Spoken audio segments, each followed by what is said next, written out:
this stuff. It's going to be so exciting, I can barely stand it. All right, now, 3, 2,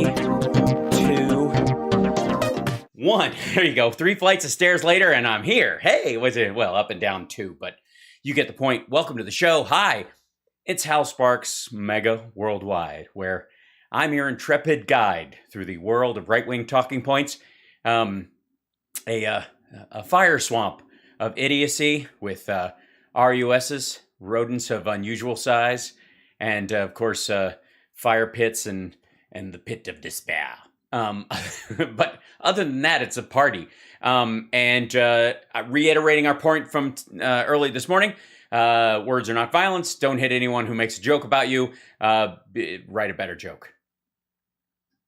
Okay, so no hitting. We got that? Okay. Also, trolls do arrive. Don't worry about them. If you're new here, we don't concern ourselves with trolls most of the time, unless they're like, trying to get you to click on a link that'll get malware on your computer. Then we'll get rid of those guys. But the ones who just sit in there and type BS, they help us. So we just amuse ourselves. And it's kind of, it's like reminiscing. It's like going back to a time when trolls had power, and even though they don't anymore. But either way, welcome to the show. Thank you for being here. I greatly appreciate it. Don't forget to like and subscribe. Give a thumbs up during the show. Support the show if you like it along the way. You can super chat me if you're on YouTube. You can give me stars on Facebook if you want to help out. And of course, Twitch, points, and subscriptions. If you have Amazon Prime, it doesn't cost you a dime. I've been working on my little rap thing that I have to do. I think it's getting better. All right. So yeah, don't feed the trolls. Just enjoy them. You know what I mean? It's think of them. Think of our chat room as a troll petting zoo. Yeah. Oh, warm Dublin, Ireland. Oh, Dublin. I miss you. I can't wait to go back. It's my island. It is. Yes. I'm very well. Thank you guys for asking. I'm still a little under the weather from whatever I ate that was and I'm completely through it. It was just it was not a fun experience. So it wore me out. So my energy comes and goes. So if tonight I reserve the right to get bored as fuck by a lot of this stuff and bail out. If stuff is just like boring the shit out of me, I'm calling a holiday for nonsense. It's too much of this stuff to deal with anyways.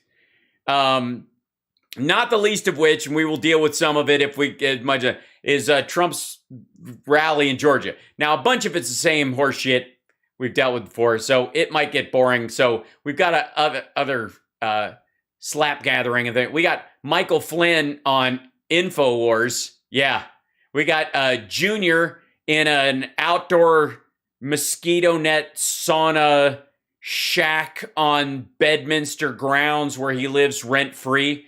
We've got Glenn Beck, of course.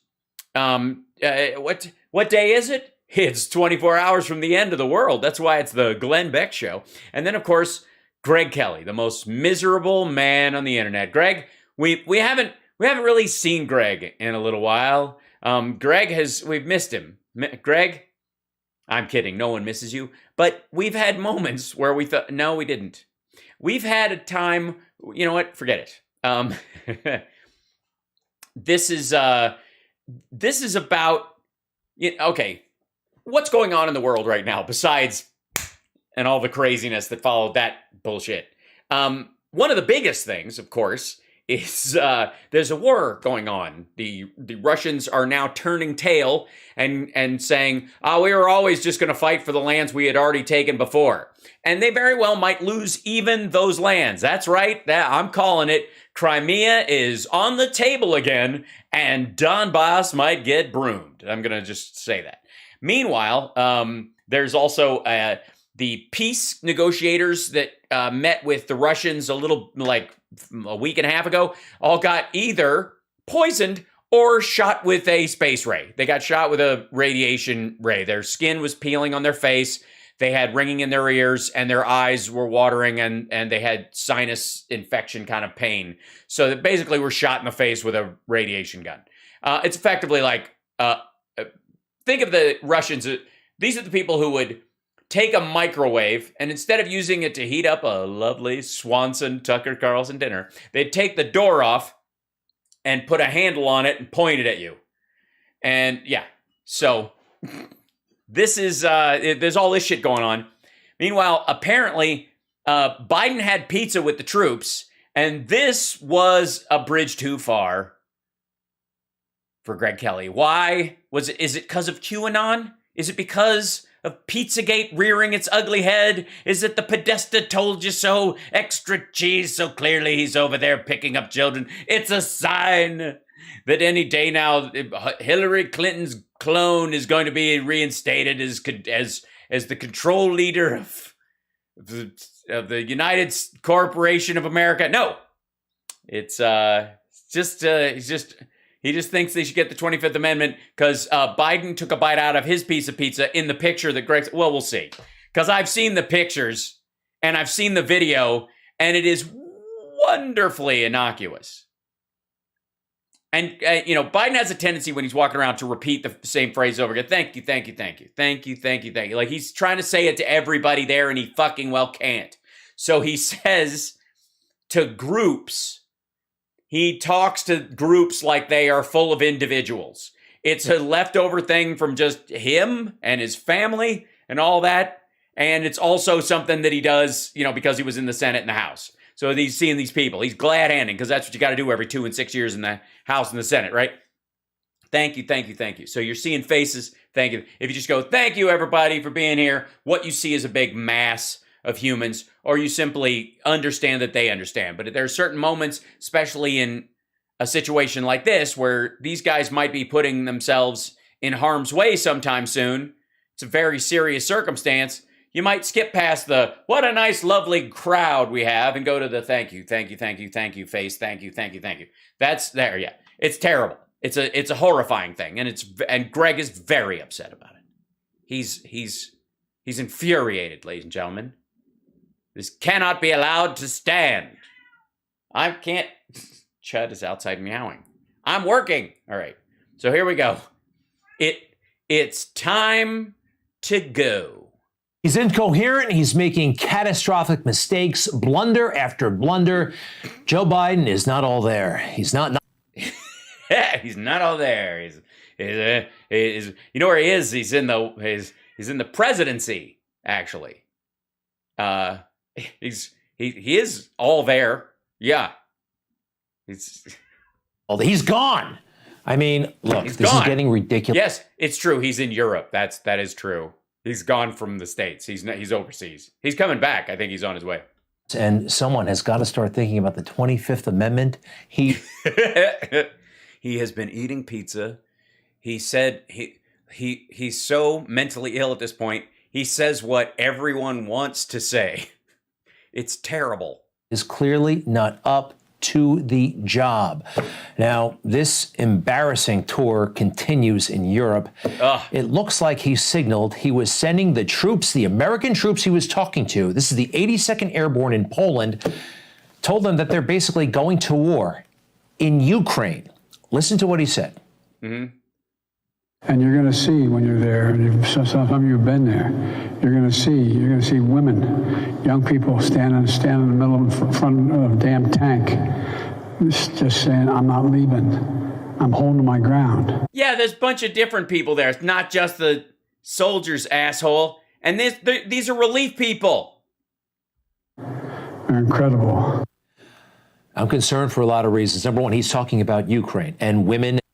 Right, but he's also been discussing the women and men and children who have fled, and they're going to go to like the forward bases in Poland and shit like that. He knows we're not saying he's not going to accidentally sign something and send people to Ukraine, you dipshit. Men and children have been standing in front of the tanks. That's where it's happening, in Ukraine. All right, we've seen that. Back to Joe Biden, though. Is he telling these troops they're going to see that? No, he's saying you're going to see those people because we're going to be doing a lot of aid work and protection there. We're going to be dealing with this. That's where those guys are going. They're not going to fight. They're not going to send military effort. They're helping with the refugees. That's largely what we're doing. They're also going to be, the fighting ones are going to be joining groups of fighting forces near the borders of NATO, NATO countries, so that Russia knows we mean fucking business. Because they're going in? Is that his plan? That concerns me. It also concerns me, if that's not his plan, that he's making this horrific mistake. Again, where are they going to go and what are they going to see? And you're going to see when you're there, and some of you have been there, you're going to see women, young people standing in the middle of front of a damn tank, just saying, I'm not leaving. I'm holding my ground. They're incredible. That is impressive, but what are you talking about? This is dangerous stuff. This is It's terrible. I'm just worried that Lloyd Austin will run out and put a piece of paper in front of him that says launch the missiles. The missiles are away. Hallelujah. Causing our national security. Big chunk. By the way, he's wearing his purple tie again. Points for Greg wearing his purple tie again, and it's not even Prince's birthday. Fears that this is his plan, committing us to a ground war potentially, maybe to get our attention off of his obvious woes back here in America. Yeah, that's what the obvious woes. That's what you do. We're not. And by the way, we're not talking about like wagging the dog and some idea that Bosnia or sending troops into Africa or some small country or fucking Guatemala or Nicaragua or any of the stuff that Reagan did to try and draw attention away from Iran-Contra and that kind of shit. This is fucking gigantic. Simmer down, Greg. Obvious woes? I'm not sure. The mistakes, every time he talks, he makes a big one. Now, the man off to the left there is his Secretary of Defense, a former general by the name of Lloyd Austin. Listen to how he describes him.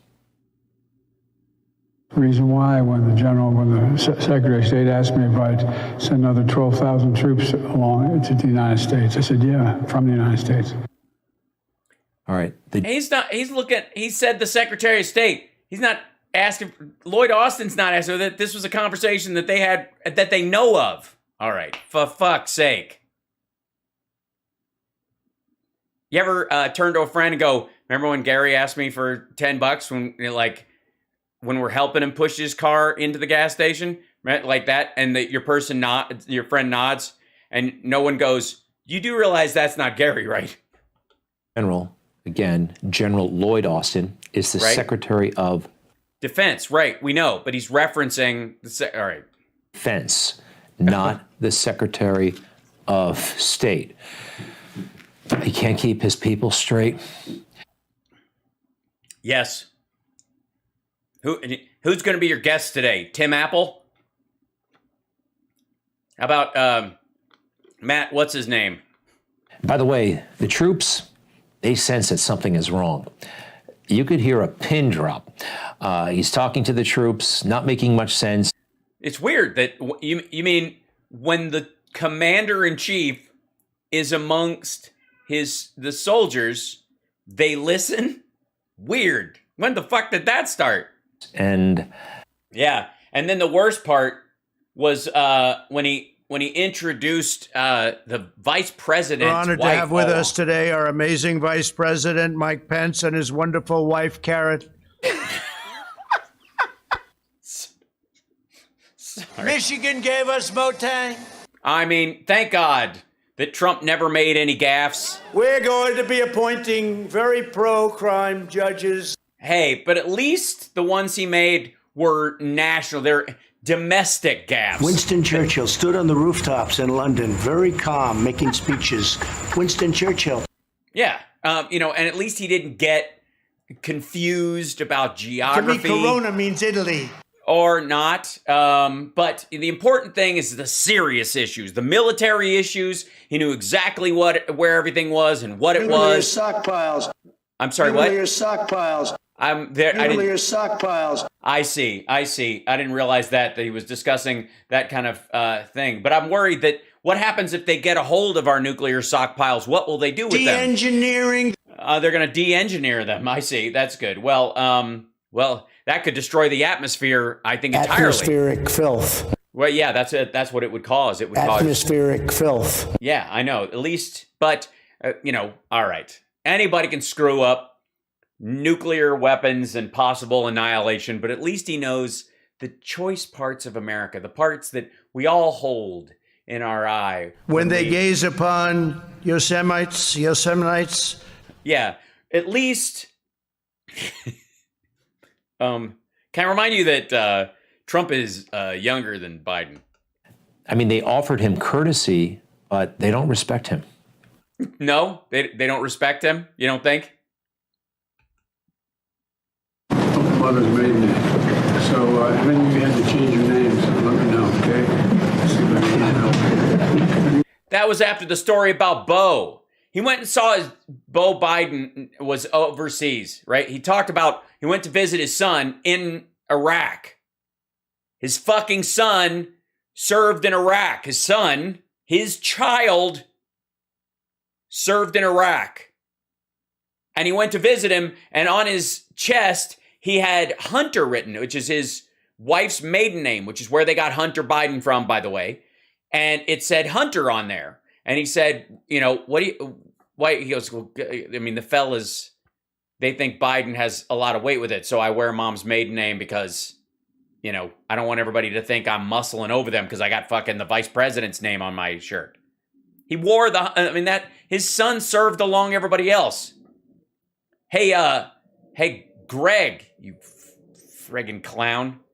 What were Eric and Don's tours like?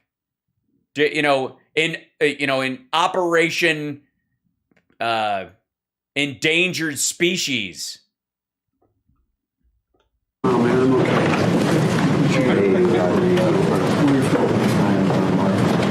Arkansas? Where in Arkansas? Anyway, thank you. And are you finished eating or just starting? They're starting and they're doing a little bit closer. Well, if you're starting to eat, I'm going to sit down and have something to eat. Is that all right? Yeah. We got the pizza. And by the way, they knew he was coming. I would argue this is a little contrived. Like, hey, the president's going to come in. He's going to have pizza with you guys. Is that cool? Yeah, it's cool. It's our commander-in-chief. We had a peaceful transfer of power. It's what makes our fucking country awesome. Instead of some asshole next door knocking over our government every 5 years. All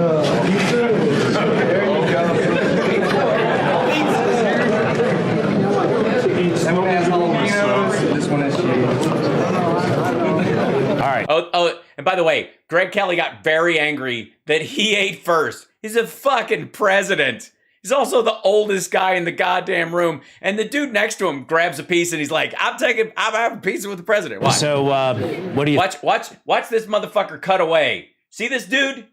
Biden grabs one, then he reaches in one, because they just handed it to him. This guy grabs a piece right next to him. Look, two hands, same time. Watch this shit. Everyone's watching him. He's not making much sense. And like an awkward... Yeah, it's awkward. This guy, see that? That is, Greg, that's a fucking piece of pizza there, dude. And by the way, thank Jesus on a cracker that this is, if I can say that on Twitch, that this is his idea of a fucking scandal. This is why he thinks the 25th Amendment at this point. In a cafeteria who isn't really in any particular clique. He's not in with the jocks. He's not in with the academics. He doesn't know where to sit. Finally, he sits with them.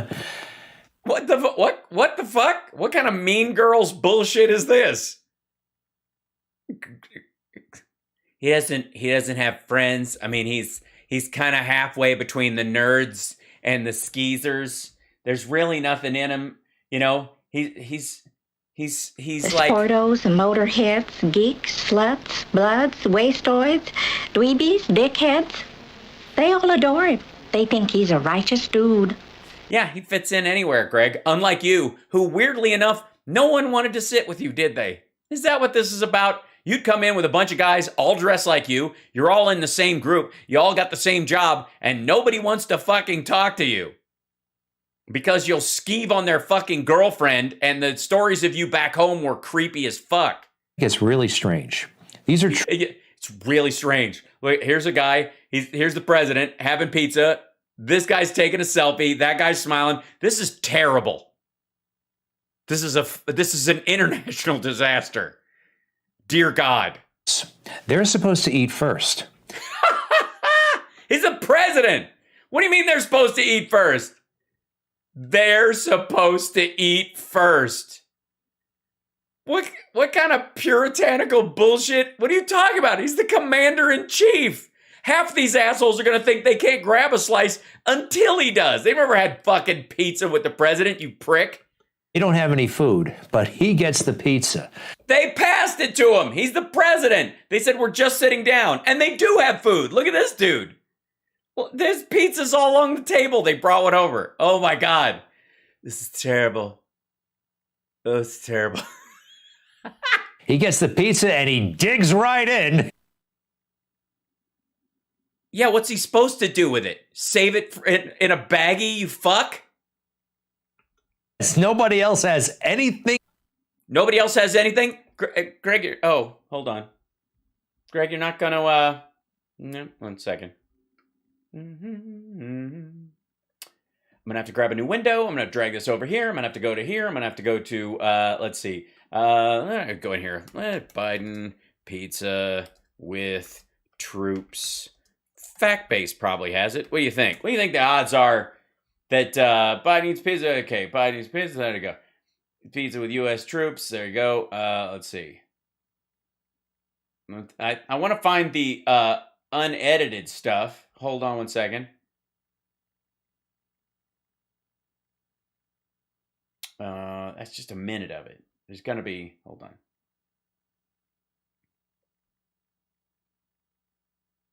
All right, fact base. Where are you guys? Hold on. I will. There we go. Oh, I don't want that one. Quit it. I don't want that.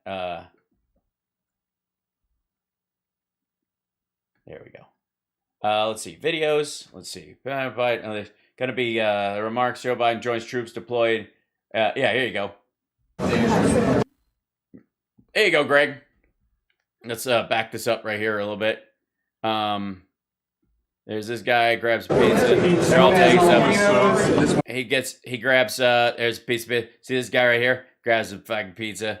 And then the thing, and then everybody can dig it. This guy's taking a picture. Look, it's the president. He's just chatting with this guy. He mentions like, hey, this is kind of pizza we have back over. This guy takes a picture. He's holding up the pizza like a fucking prop. Then they have it, and he takes a bit, and this guy's eating, and then this dude literally waits to take his bite until the president's taking his bite.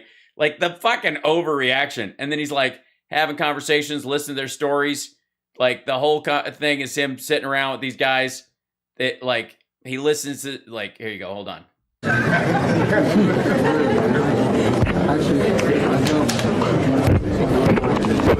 Oh, nice coverage, guys. Right when I'm trying to pick something, look, there he is, and he's telling a story because he's the president.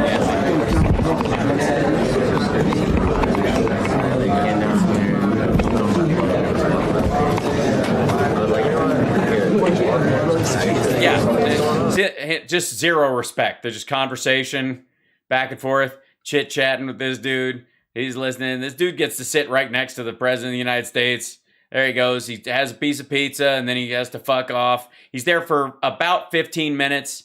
He stands around, takes pictures with guys, says thank you to them in person, and listens to their stories. Like, it's fucking, like, come on. He does the actual selfie himself. Like, come on. There's one of them, like, I think he picks up this female officer, and they're dating now, and obviously that's a relationship that's going to be problematic. And this guy, they say, like, he does all the fucking selfies himself and says thank you to everybody in person. Like, this is terrible. Look at the lack of respect on this woman's face right here. Just miserable. This guy, excuse me, you shouldn't even be shaking his hand. This a Secret Service guy with the pad on his chest wearing a suit and like, yeah, I think we're good in here. Like, he's still eyeballing everybody, bless his heart.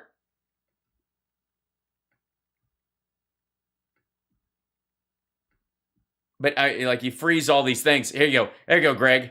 Here's a shot of, let me find one where Biden doesn't look like he knows where he is. So there he is. He's starting to fall asleep. He used that one.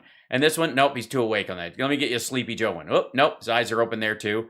Oh, there he is. He fell asleep. He blinked. So we'll catch him mid-blink. He fell asleep on this soldier, and the guy had to hold him up, Greg. Yeah, it was terrible. So embarrassing. Eating the pizza before the other guys. Look how enraged they are. Look at this guy. I had a shot to play the Joker in the new Nolan Breakout, and I am over here with this. God damn it. I'm drinking ketchup while the president's eating my pizza, the son of a bitch. Eat. Now, you tell me, I think these troops are, well, they're not impressed. Now, look at... No, it's Greg Kelly, the troop whisperer. Guy on the left. He can't figure... He's fucking listening. They have a conversation. What do you mean he can't? Why are you centering on him? I would totally go back to this guy, right? This guy. But he looks jealous of this guy who's sitting next to him. This guy's like, that's the fucking I think that's the fucking, is that the president? Like, and this guy's like, that motherfucker. I was supposed to sit at that table. This was my shot. I was going to work on the board at Burisma. I've been watching all the websites. This son of a bitch. But you center on this guy who's actually, they're in mid-conversation, dummy. Well, they're not impressed. Now look at the guy on the left. What?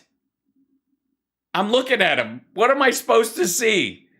Biden talked his eyebrows off? What are you talking about? He can't figure this guy out. Really? Is that what he said? You got it all? Did you listen to any of the audio? He can't figure. Let me see if I can figure this guy out. Hold on. He sits down. By the way, that's the guy who took the selfie.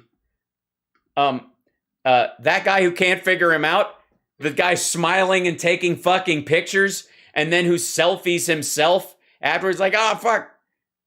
You take a picture, like, hey guys, this is cool. I'm sitting next to the president. And then he turns around. Yeah. It goes back. Dude is psyched. This is ridiculous. Okay, anyways. So can't understand. I mean, look at his eyes. I mean, you can only see the whites of his eyes, and you can't really make out whether his pupils are dilated, but trust me, they are. They're wide open. It's horrified. He's horrified at seeing this old man eat pizza right in front of him. An old man who has his thumb on the button. An old man that's going to send him to the front with the stroke of a pen and not even know where he's going. Guys in the back there, they're aghast, I believe, at the beat. What? No, I just showed you that fucking picture. This guy's like, is that the president? And then this guy's looking at the other guy. Jesus Christ. But I'm glad you centered on this still. You're from the so-called commander-in-chief. Hey, fuck you. So-called, he is. I got news for you, dumbass. If Biden stood up and said, these guys go to the front right now, that's an order. That happens. Now, he wouldn't, because he's not a Trump-like lunatic where everybody in the room has to like him or everybody's doomed. Being too hard on them, on the president? No, you're not being too hard on him. You're just being an asshole. Nobody cares. You can't be hard on the president, Greg.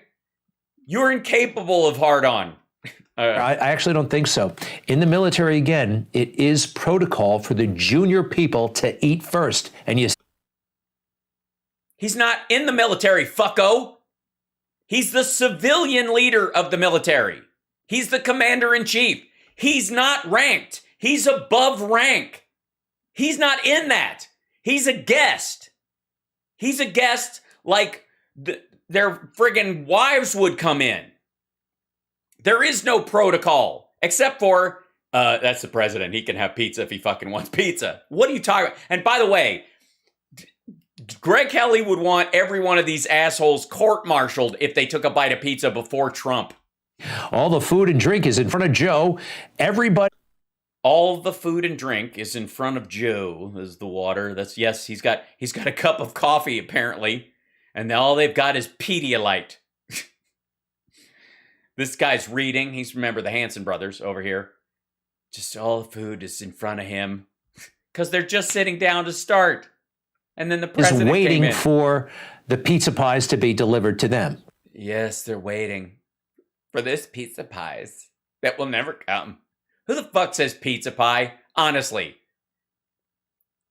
Who says that these days? This is not 1972 and you're a character on fucking an Italian character on the Jeffersons. Who ordered the pizza pie? Like, get the fuck out of here, pizza pie. Eventually. Now you can Shut up. Okay, please, everybody in the chat room, please enjoy this, will you? Will you please enjoy this? Understand that this is the hill he's dying on. This is the rung on the ladder that Greg Kelly finds himself on. And he literally, his first criticism was that if you take a completely uncharitable view of what Biden was saying about and saying to the troops in his multiple remarks, because he's talking to military people, but he's also talking to State Department staff. He's also talking to some people, more than likely, that probably are going, and they just go, that was a gaffe. We're not sending any people, but there's, whatever. Some CIA folks, I'm just saying, some drone operators, but he takes the most uncharitable view of what was said there, cuts it like really tight and goes, oh, obviously he's losing his fucking mind. And then spends the bulk of the time talking about fucking pizza. Donald Trump? This is beautiful. How he was greeted by the troops overseas?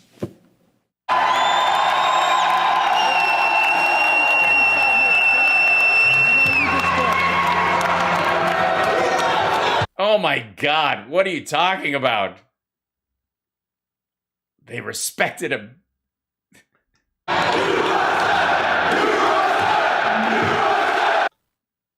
Wait, where's my pizza? Before we start, I'd like pizza. Like, yeah, you go to a rally gathering, and by the way, none of these guys were going anywhere. They were. I think. I don't remember. She posted this. Press Sec 45. So that was Kaylee at the time. I don't know when this was, but just pick the height of it. Yeah. All right, you see the difference? Yeah. Where's the fucking pizza pies? That's the difference. These guys look like they're starving. They all got to wait to eat until Trump's finished yammering. Who does he think he is? Now, you could say, well, wait a second. Melania's on the stage and they had music and it's like a rally. What happened? Well, it was, yeah. And it wasn't dinner. He wasn't meeting with them. All right, let's go into the one of the rooms where, okay. When Donald Trump drops by the mess hall, just like Joe Biden did. Watch.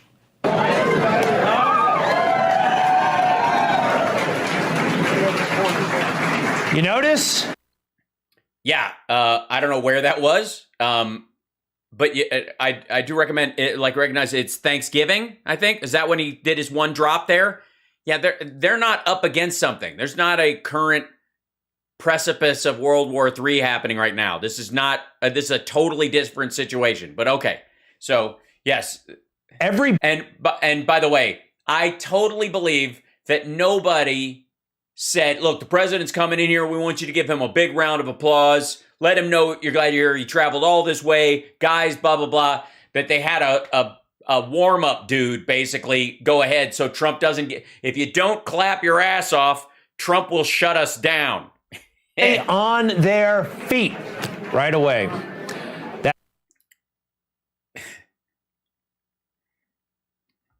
Impressive. That is, that's affection. That's it's love. It's love. You don't have that kind of love today. Oh my God, Aaron West, super chat, $5. Pineapple, ham, and what? And mushroom? All right, that works. Aaron West, thank you for the super chat. Pineapple, ham, and mushroom, yes. Pliable Stats, thank you for the super chat. 1,000 people in the chat room, thank you. Love you as well. Benny Loco, reminding everybody to give a thumbs up, as always, and pizza with the Prez. Joe, yes, Rallis Mom, super chat for $5 says their new Pizzagate. That's precisely what's happening. Benny Locos, thank you. Yosemite. Joe Biden and the troops. I'm sorry. This is just lame. Yeah. It's almost like it's a serious endeavor and he's talking. It isn't just for show. It's weird. It's weird, like, you know, if they'd only kept the screaming up, they could have kept the conversations from actually happening the way they were supposed to with Trump. It's just sad. Yeah, it's sad how he's shaking hands with our troops and having conversations with them. It's terrible.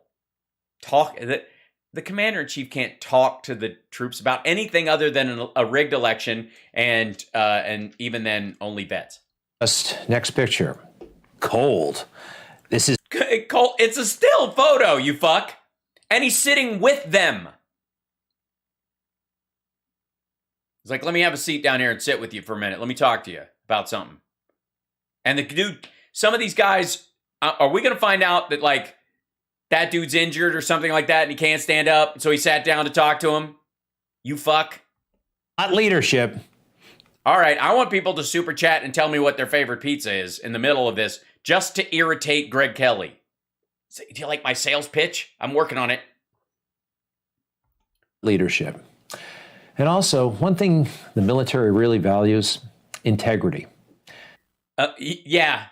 You know, the integrity of a shouting group of people where no conversations can occur, especially integrity. All right, here, let's hear what the integrity thing is. Is it Hunter Biden, or is he going to bring up Bo and Bo's death and Bo's service and say, we thank the president's son for his service, and you know, every military member feels heartbreak about the death of a fellow member of the military equally, but you don't boast about things you haven't done.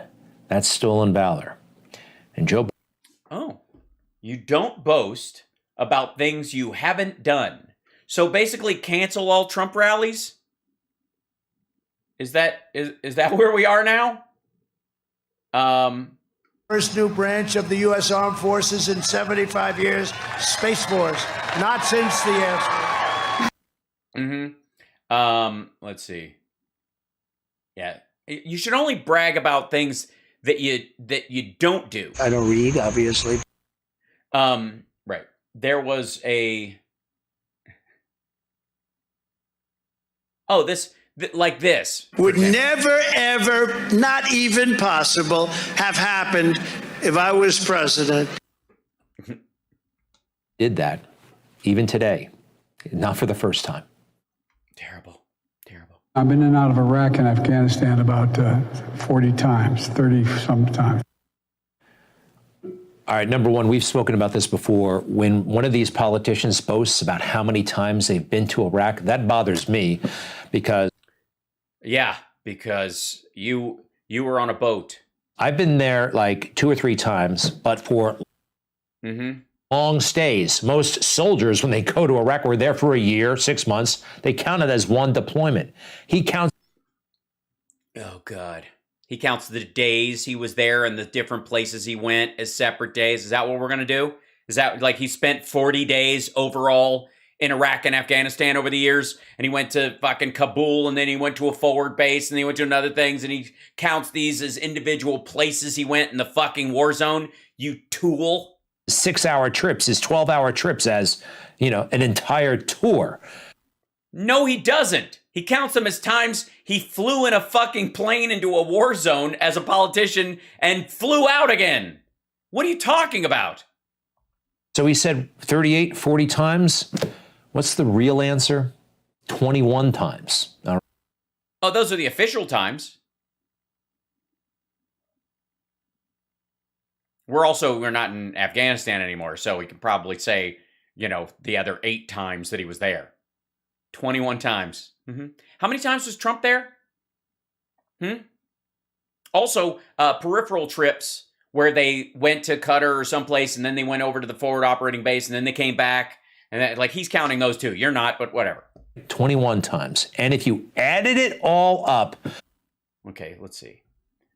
How many times did Trump go to Afghanistan? Here's a list of all, let's see.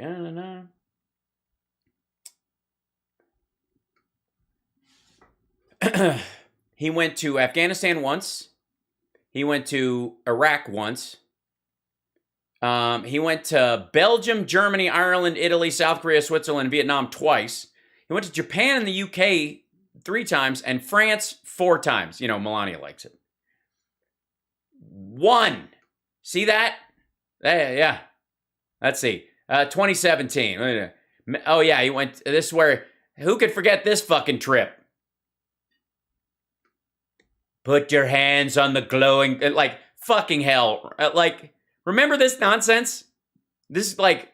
How did this. The only reason this didn't set off like all the New World Order lizard people, their great reset psychopaths like Glenn Beck and stuff, is because it was fucking Trump. Yeah, also Biden went when his son was serving separately and not when he was vice president. Like, are these Biden trips to Iraq and Afghanistan? Let's see. We'll look in here real quick. Hold on. Biden trips to Iraq and Afghanistan. Oh, checks out. Been in and out of Iraq and Afghanistan over 40 times. Okay, claims this is PolitiFacts doing this. He goes 30, 40 times. Now, again, hold on. First day of the Union, troops of Iraq face, many of you been there over time with the jet fuel, blah, blah, blah. Biden has traveled to Afghanistan many times, including his visit to his son who was serving, but his statement nearly doubled the thing. Biden told dramatic but false story about a general asking him to travel, fact check, you could, hold on, 1 second. Where's our ruling? This is inaccurate. There's no evidence that Biden has been to either country since being president. The last time he went to her was in 2016. It was 2011. The last 2 is off by half. This is the 21 times as opposed to that. And by the way, these are only the officially listed times he went. So piss off with this. But that's fine. I'm okay with that. He was in the Senate and he went to visit his son and he was vice president. And then right. For fuck's sake. I mean, really, it would not equal 21 days. It would be far less. Some of those trips were. Yeah, the trip, even though you fly all fucking night and then you land, like, basically your plane dives towards the earth and pulls out at the last second to avoid being blown out of the fucking sky, just to be there for 6 hours to talk to people on the ground and find out what the fuck is going on, to fly back home and go, the surge is bullshit. And everybody's like, but I don't know. And then what turned out to be the truth? The surge was bullshit. Robert Gates is a fucking asshole. Biden was right. There was no there. We should have been out a long time ago. We should have never went into Iraq in the first fucking place. And we should have been out of Afghanistan in, maybe 6 years tops. As soon as we got Osama bin Laden, bye. For a matter of hours. So when we. Yeah. Yes. Flying all the way across the world into a fucking war zone for a matter of hours and then flying back again. By the way, how much time? Trump went to each place once. How many times did he fucking golf on the taxpayer's dime? This is what Biden did with the taxpayer's dime. And seriously, we flew him over there and we flew him back. There was security involved. Did he bring a bunch of people? Does he own one of those bases and he made the Secret Service all work there for free? Pay him retail to hang out in his suite? This weakling as our president, this man. Fuck you, this weakling. He's all right.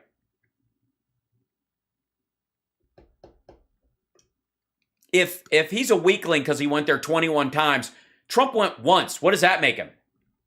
Obviously, no integrity. It emboldens. Obviously, no integrity. Well, because he's got 21 official trips and a bunch of under-the-radar trips, and he's counting them all. Our enemies. It's already emboldened Vladimir Putin. And has it? That's what did it? Not his Nazi-level belief that Ukraine is already part of Germany already? Emboldens Kim Jong-un. Does it? Oh, boy. Don't make me pull up the Kim Jong-un fucking video. Now, a new video out that I cannot... Oh, you bastard. ...imagine premiering if Kim Jong-un had to deal with President Trump. This is a propaganda video produced by North Korea. So, of course, Greg Kelly is going to play it and fawn over it, because what else are you going to do? It's kind of funny. I mean, they're trying to be all ominous and tough. It's fucking ridiculous. Also, the missile in the video is not the same thing that actually launched a week ago or a couple days ago. It's not, everybody's like, that's not what we tracked. That's not the same thing. It's funny and weird. And again, it wouldn't be happening under It wouldn't be happening. It would be so much better under Trump. Trump would be in it. President Trump. Take a look. Kind of funny, kind of scary. Like Greg Kelly in a swimsuit.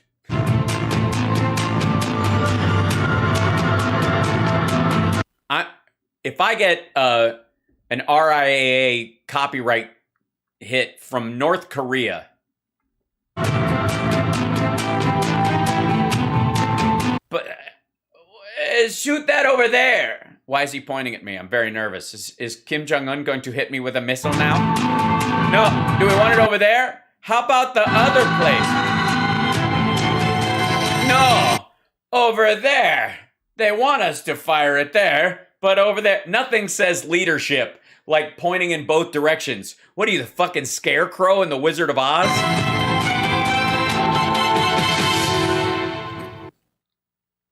Wow, are you intimidated? No. It's kind of like that movie, The Interview. There's more. Yeah, there's a bunch of video of him checking his watch, by the way. And then the other guys checking their watch like they have someplace to be, or that they're or like in the middle of your launch, your watch goes, take time to meditate. Like, motherfucker. What time you got? You got, I got missile o'clock. What time you got? I don't know. Fucking thing stopped. I don't know. Hold on. I've got to nuclear wind it. What does it mean when Mickey Mouse is doing the splits? That's what I...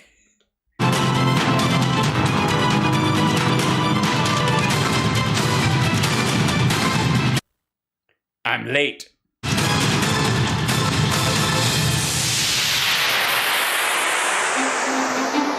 Okay, actually, the North Koreans just may have a secret weapon after all. They're all going to make us die from laughter. I mean, all right, now they launched the big missile. Oh, God. Greg. Leave the jokes to me. Stick to being un-American. With a great deal of anticipation. Yeah, by the way, everybody, like, hold on. Let's see. Korean missile. Oh, oops, sorry.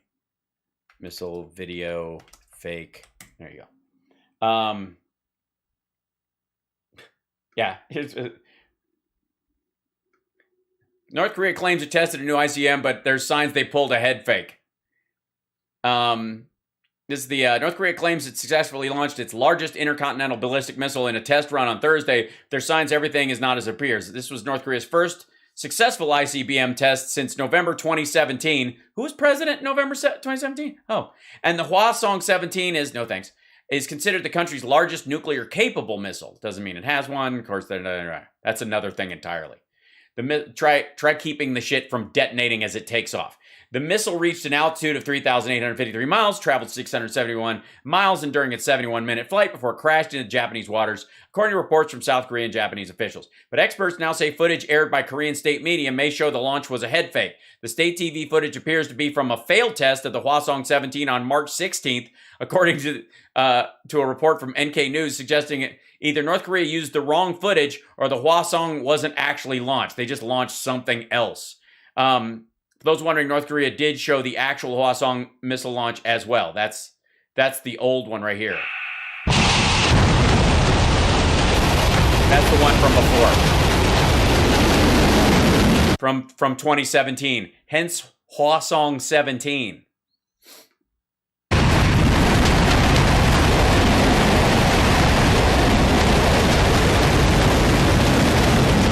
Crazy. Yeah, we get it, dude. Easy. Fucking hell. Yeah, so they show this part where it takes off, boom, and it takes off, and then that's the same footage they did before, okay? The hilarious part, there's the obligatory slow I see it. They check the watch. That's what they check their watches again. What time is it? What time you got? We're about to get run over by a missile transport o'clock. It was Chevy Chase, Dan Aykroyd, and Donna Dixon who smuggled their way into the country and launched it. Did you hear that? Yeah. It's a dickper. What's a dickper? To pee with. Spies like us? Anybody? All right. Stop right there, and I'll bring back the sun. So this is this is the same fucking missile from 2017. They just built a fake outside of it, like a case, and played the old video. What time is it? Yeah. What time is it? It's missile time. Missile time. Oh, boy. All right, wait a second. Let's launch this thing, right? What's next? Enough with the watch. Go.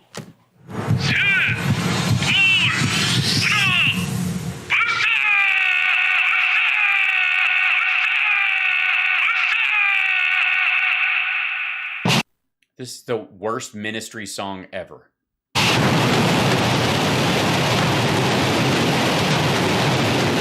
Yeah, so that's the footage from the old one. That's from 2017 or another failed launch that didn't work. And so they fired other missile that they have that won't go intercontinental, but flew and dropped so they can pretend like, oh, we tested this one, but we made it fall on purpose.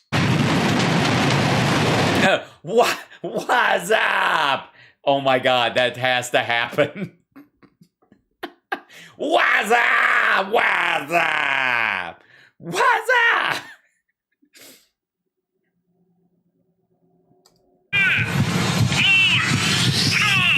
What's up? What's up? What's up?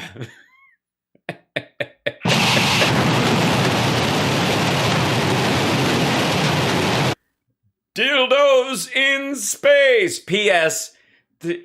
We're there. Newsmax is playing North Korean state media, but they give them credit, which is lovely. It's very Trumpian. What's up? What's up?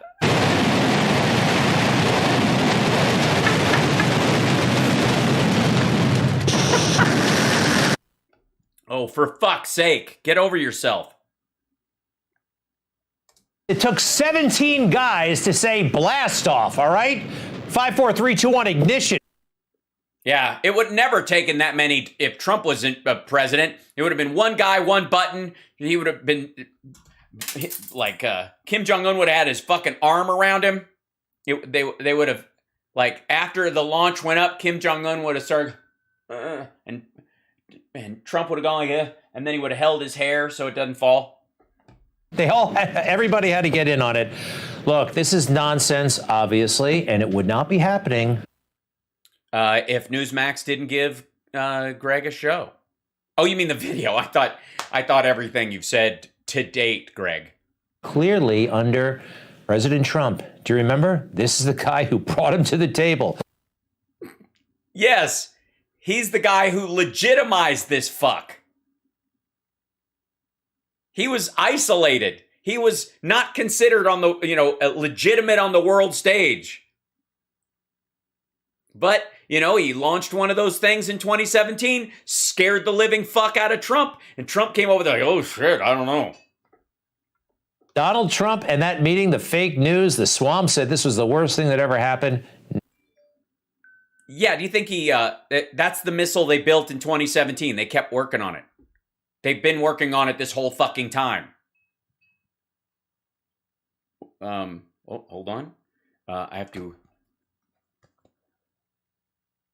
let's see. Hold on 1 second.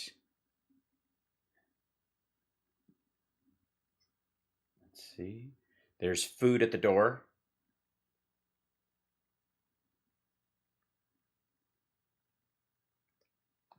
Okay. Ta-da. So I can bring home the bacon, fry it up in a pan, even when I'm live streaming like a man. Yeah. This is not what you want to follow up that video with. See this guy? Yeah, this is the guy who gave that guy like worldwide cred, treating him like an equal, and now he's, you know, pretending to launch ICBMs. Oh, it was keeping us.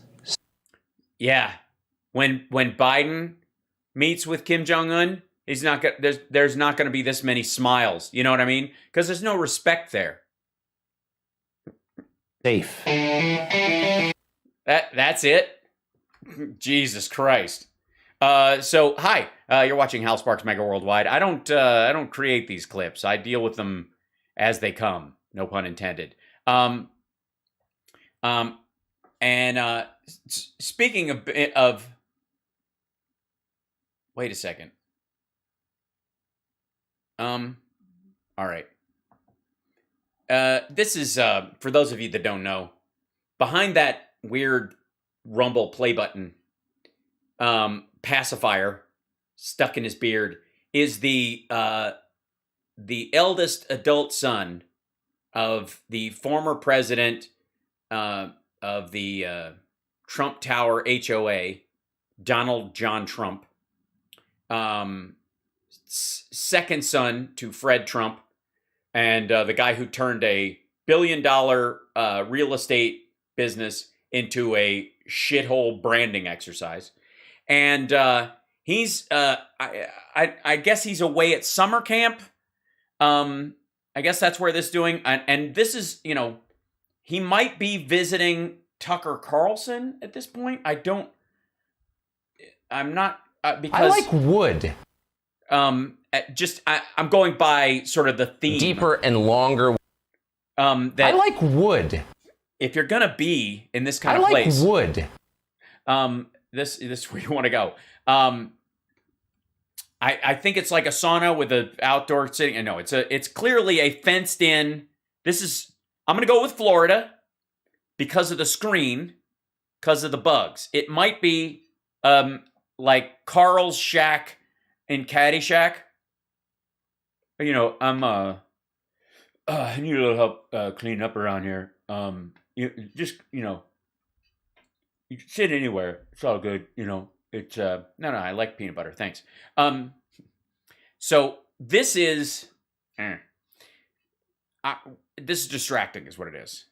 Because the title of this video is, "This Proves It, Trump is Still the King of Politics." This has to be in relation to, in theory, I haven't watched it. I don't pre-watch any of this garbage. This has to be in relation to the fact that his turnout in Georgia was shit and his candidates are starting to lose and people are stiff-arming themselves from him. And even Mo Brooks has told him to go pound sand. So, yeah, bark like a dog for me. That's what he does. He stands at the screen door. "You beast, you animal, you. Oh, you're lean and mean and you're not too far in between." Yeah, I know. This is 921,000 subs. We'll get there one day. So this is his video about how his dad is still in charge of politics. Now, I don't know what that bump on his face is. That's what caught me off guard. 'Cause it's Florida, my assumption is that it's gonna be a mosquito bite. You ever get one right on your face and it swells like a zit, but it never whites because it's a mosquito bite? I'm gonna give him the benefit of the doubt. It might be Coke boring a hole out the side of his face. We'll find out. I don't know. There'll be an ad before this. Sorry. My name is Toby Urick. I'm a Republican running for Assembly District 19. I don't care. To learn more about me and my campaign. I don't want to. Well, guys, Well, guys, I'm reading this thing. I've got double doobies. Let's do it. Well, guys. Your favorite president, Donald J. Joe Biden? He's in Europe doing great work. Trump. POTUS 45 tops every Nolte. Who the fuck's Nolte? Donald Trump's favorability rating tops every national political figure, according to Nick Nolte. All that stuff I said. There's your goddamn dinner.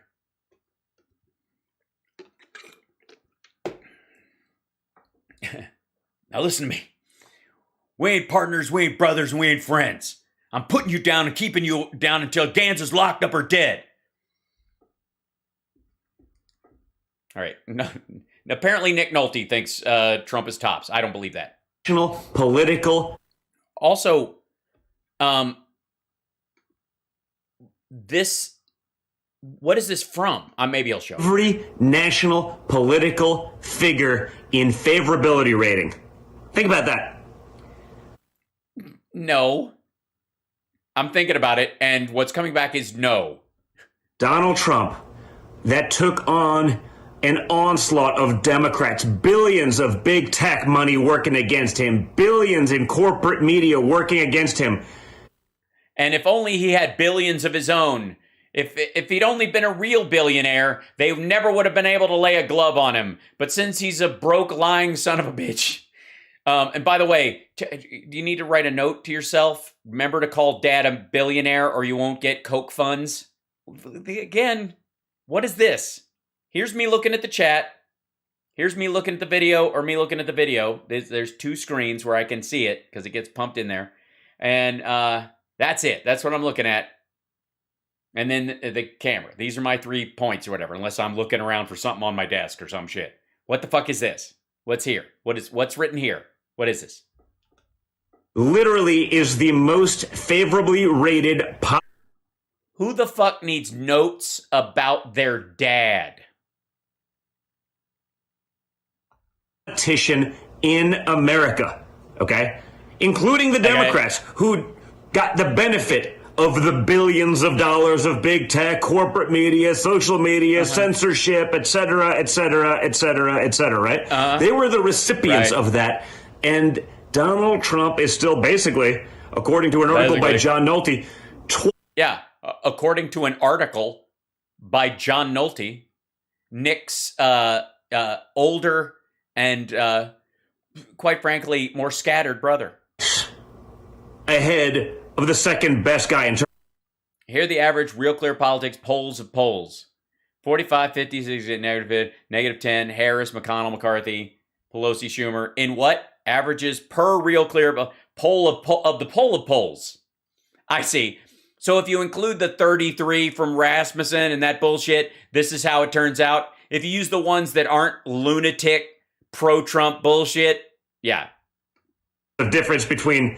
I'm just glad Amy Schumer made the list. Favorability and unfavorability, that spread. That's incredible, okay? Think about it.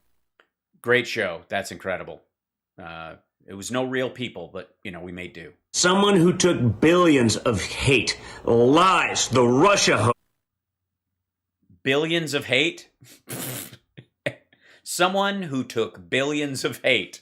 Hate, lies, the Russia hoax, multiple impeachments. I always can't... Difference between favorability and unfavorability, that spread. That's incredible, okay? Yeah, it is. Think about it. So someone who took billions of hate, lies. Billions of hate lies. Billions, there's billions of hate lies. He's the Carl Sagan of hate. Billions of hate. The Russia hoax, multiple impeachments. Everything was supposed to be a scam. And they're going to end. Yes, that's because your dad says everything is a scam. Every time they bust him for something, it's clearly a scam. The whole world is against me. Him every other week, right? Every tweet he sent was worse than Watergate, according to the clown. No, not everyone. Some of them were way funnier than Watergate. I don't know that every tweet could be worse than Watergate. Obviously the ones where he was a bigoted asshole.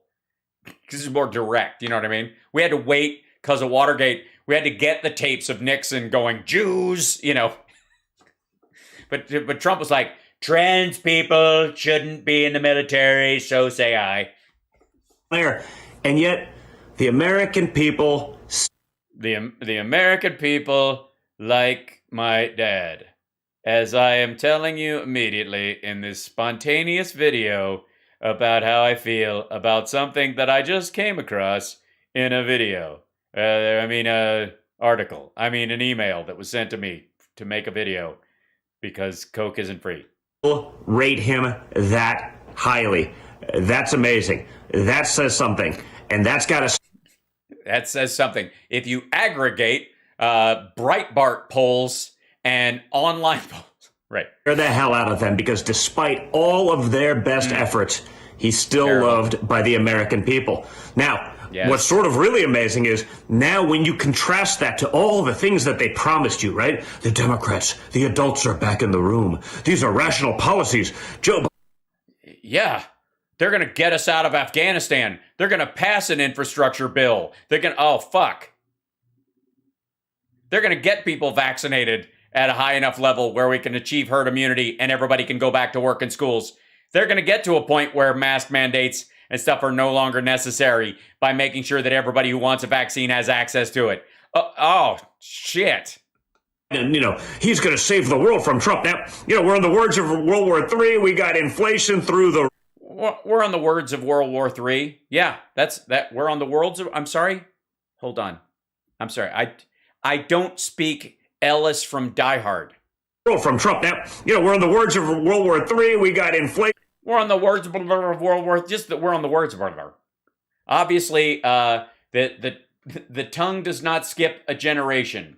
All right. Through the roof. People are going to be in serious financial distress, unfortunately, because of the radical policies of the left. Because of the radical... People are going to be in serious... Because of the radical... Which ones would those be? Critical race theory? I'm sorry. What's going to show up on my taxes? What's happening? Maybe Donald Trump's policy, as John... I can give him to you. ...points out in this article, should be... Had enough yet, guys? You want the big boys back in the room? Yeah, do that.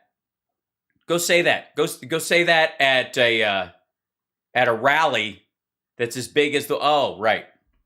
You want someone who's maybe done deals, who understands... Yeah, somebody who's done... undone deals, I suppose. Who can undo a deal. Nobody creates a peace treaty between countries that aren't warring, like Jared Kushner, Donald... whoever the moneyed interests are in those parties. How interest rates work. Who understands inflation because he's actually a business guy. Yeah, he totally understands inflation. He does.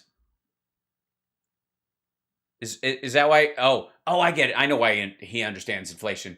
Because like when you tell the bank how much your properties are worth, you inflate the number. And then when you tell the IRS, you deflate the number. See? Yeah, he does know inflation. He inflated the value of his properties all the time.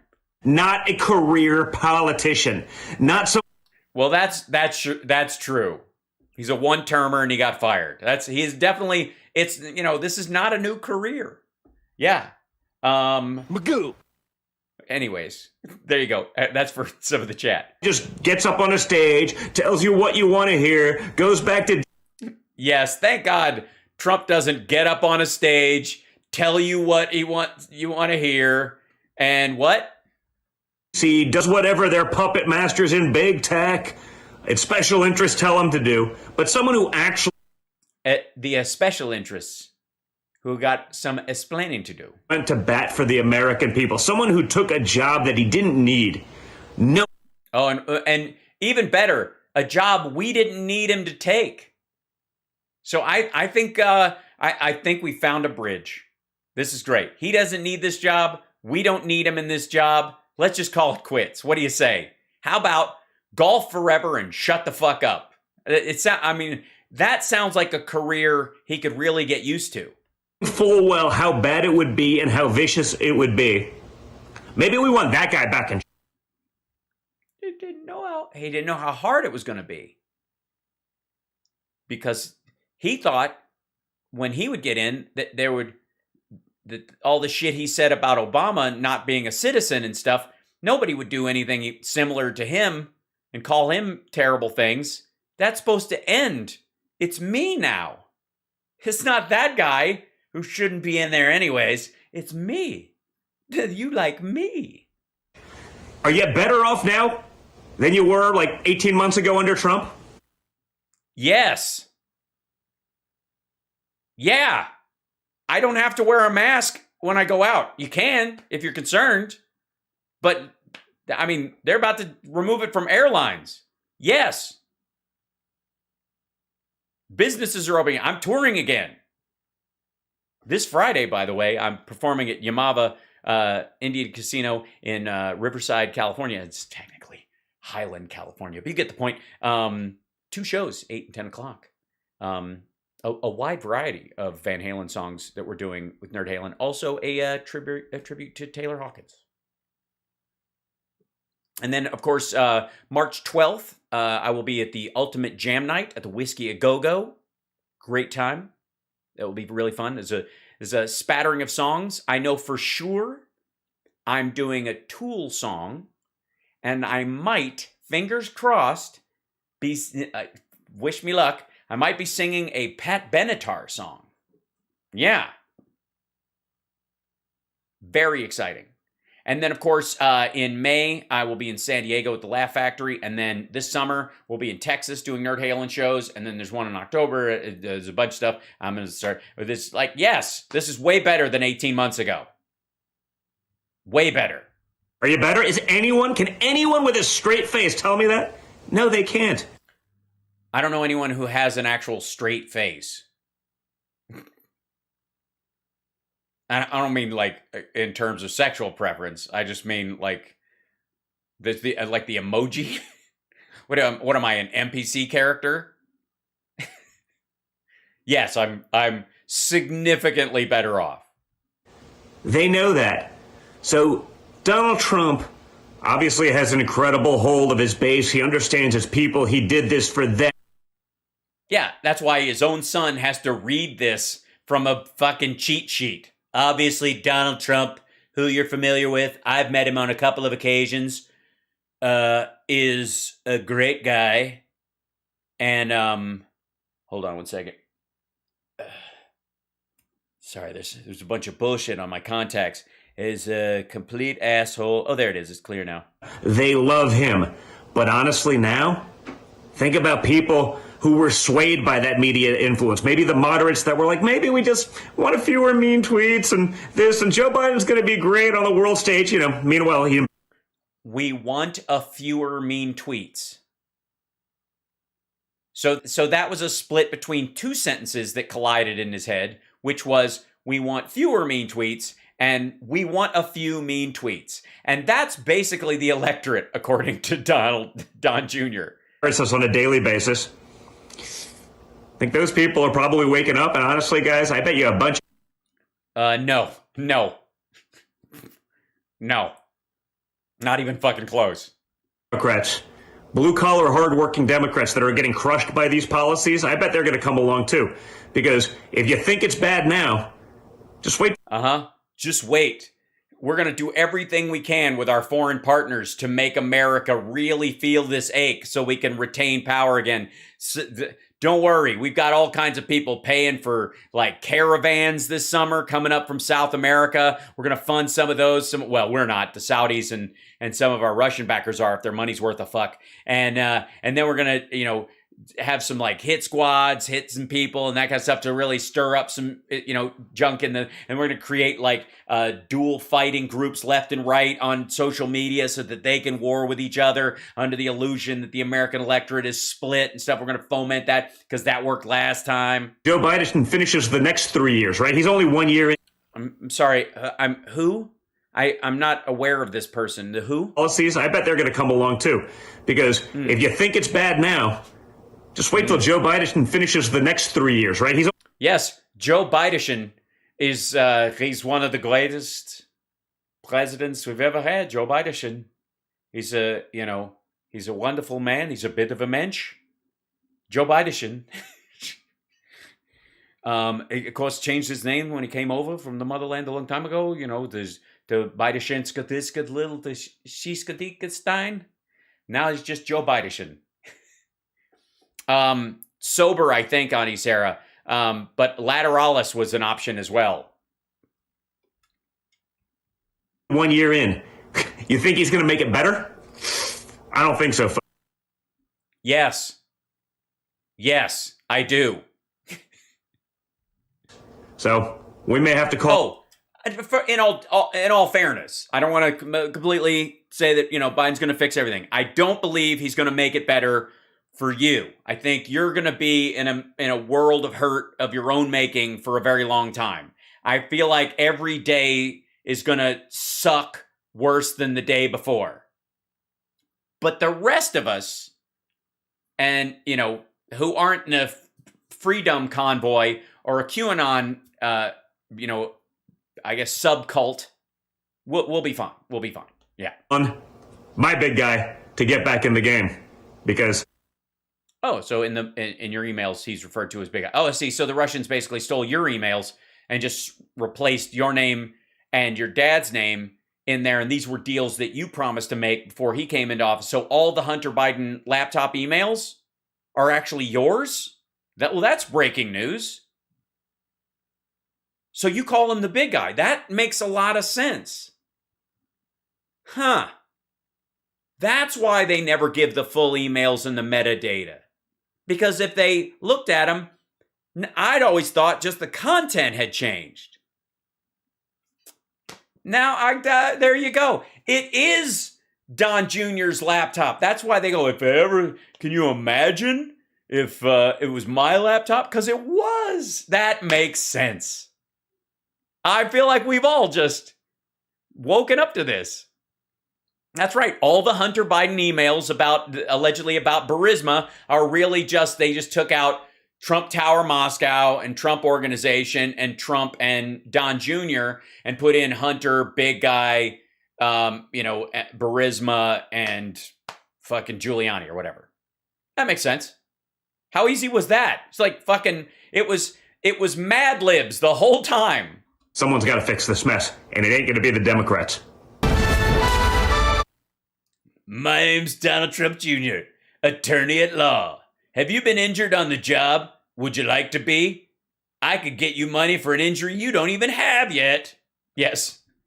Joanna Kaput, Devon Osterfern, Splendiden, Schlitter, Krassendeven, Applebanger, Horowitz, Ticken, Zillen, Grander, Naughty, Spentetickle, Granlik, Grubelmeyer, Spentelwasser, Kurzlik, Himbeleisen, Bonwagen, Gutenbend, Bitten, Ein, Nürnberg, Bratwissel, Gotterperten, Mitz, Weimach, Lüber, Hunsfort, Gumber, Dasser, Schonendocker, Kalbefleischer, Mittler, Auscher, von Hottenkopf of Ulm.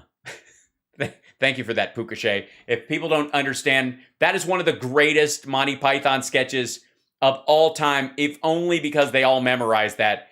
Just fucking genius. I'm Donald J. Trump. I chase ambulances, and quite frankly, I wouldn't know what to do if I caught one.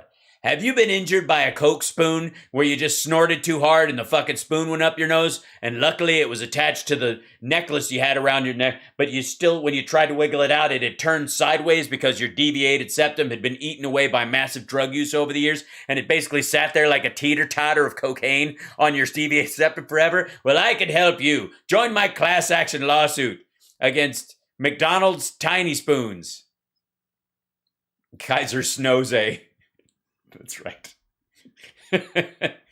Okay, so obviously, folks, you're watching HAL SPARKS Mega Worldwide. I dissect these things. I walk right along with you, and you know, it's like that old poem. You know, you were walking along in the sand, and I was walking right next to you, and then a Don Jr. video came on your phone, and you looked down and there was only one set of footprints, and you went, Hal, where were you?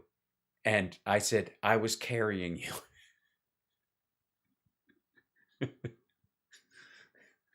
Okay, clearly my Messiah complex has gone off the rails. I apologize. I mean, the show is mega worldwide. Simmer down. Okay, yeah, spank the like button.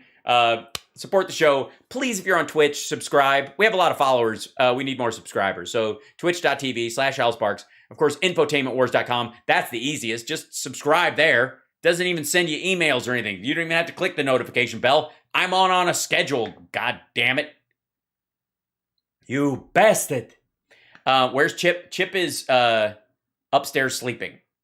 He's actually, honestly, in a half hour, he's going to be clamoring for a snack. That's what's up. So anyways, by the way, Benny Loco, let's see. Thank you so much. I want to, let me scroll through this. 55 Chevy Nomad, thank you for subscribing for 20 months. I think you might be one of our first, like, if not our only super long time subscriber. Bless you for that. There's a couple others. Pliable Stats, thank you for that as well. And then Shadow Woman, thank you for gifting the subs. Really awesome. Also, Mark, thank you. Pepperoni, he likes on his pizza. He likes pepperoni, green pepper, onion, and mushroom. Wow, that's an interesting choice. That's a lot of raw vegetables in the green pepper and the onion. I'm not feeling it, but we can have these. Okay, I'm with you on the mushroom and the pepperoni situation.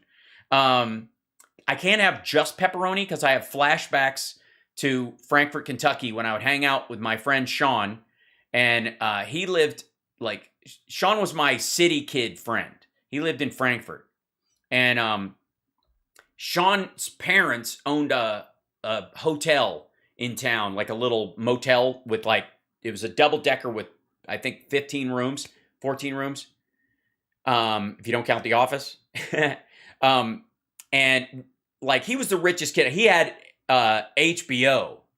They had satellite when I was a kid. So if I wanted to watch regular broadcast television, I had to walk to my friend Kurt's house. And it was a mile, and it was a little under a mile round trip to go there, watch TV, and come back.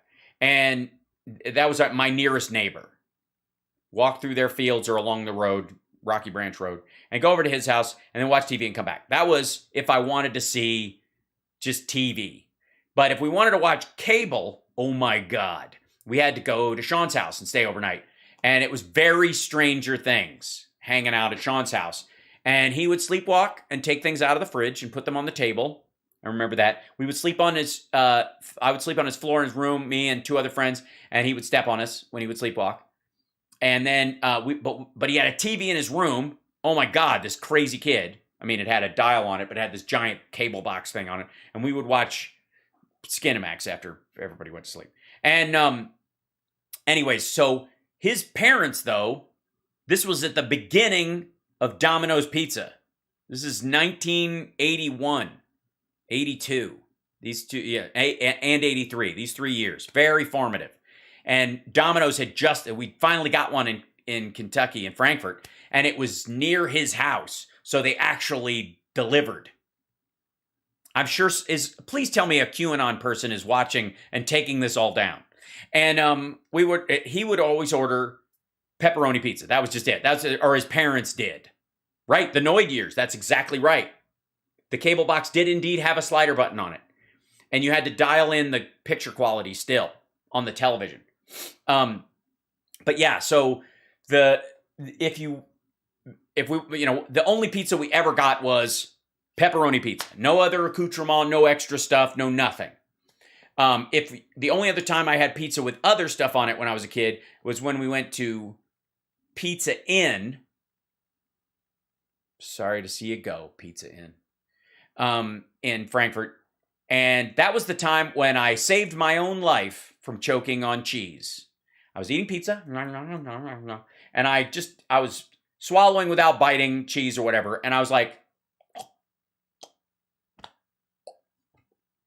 I'm choking to death. And it was obvious. And everybody was across the room. I think I'd gone over to play Miss Pac-Man on the little sit-down thing, and I was walking back, and I'm like, I'm choking to death. I'm going to die. I very distinctly remember this moment. And I bit the pizza that was in my thing, and I put it on the table, and I went, I can't breathe at all. It was a very clear moment in my mind. And I literally, reached in, and I was just like, relax. And I just pulled out this giant wick of cheese out of myself, like a cheese version of a sword swallower. And I was like, whew. And at that point, I learned a very valuable lesson about grace under pressure. and being disgusting and chewing your food. All right, there you go. True story.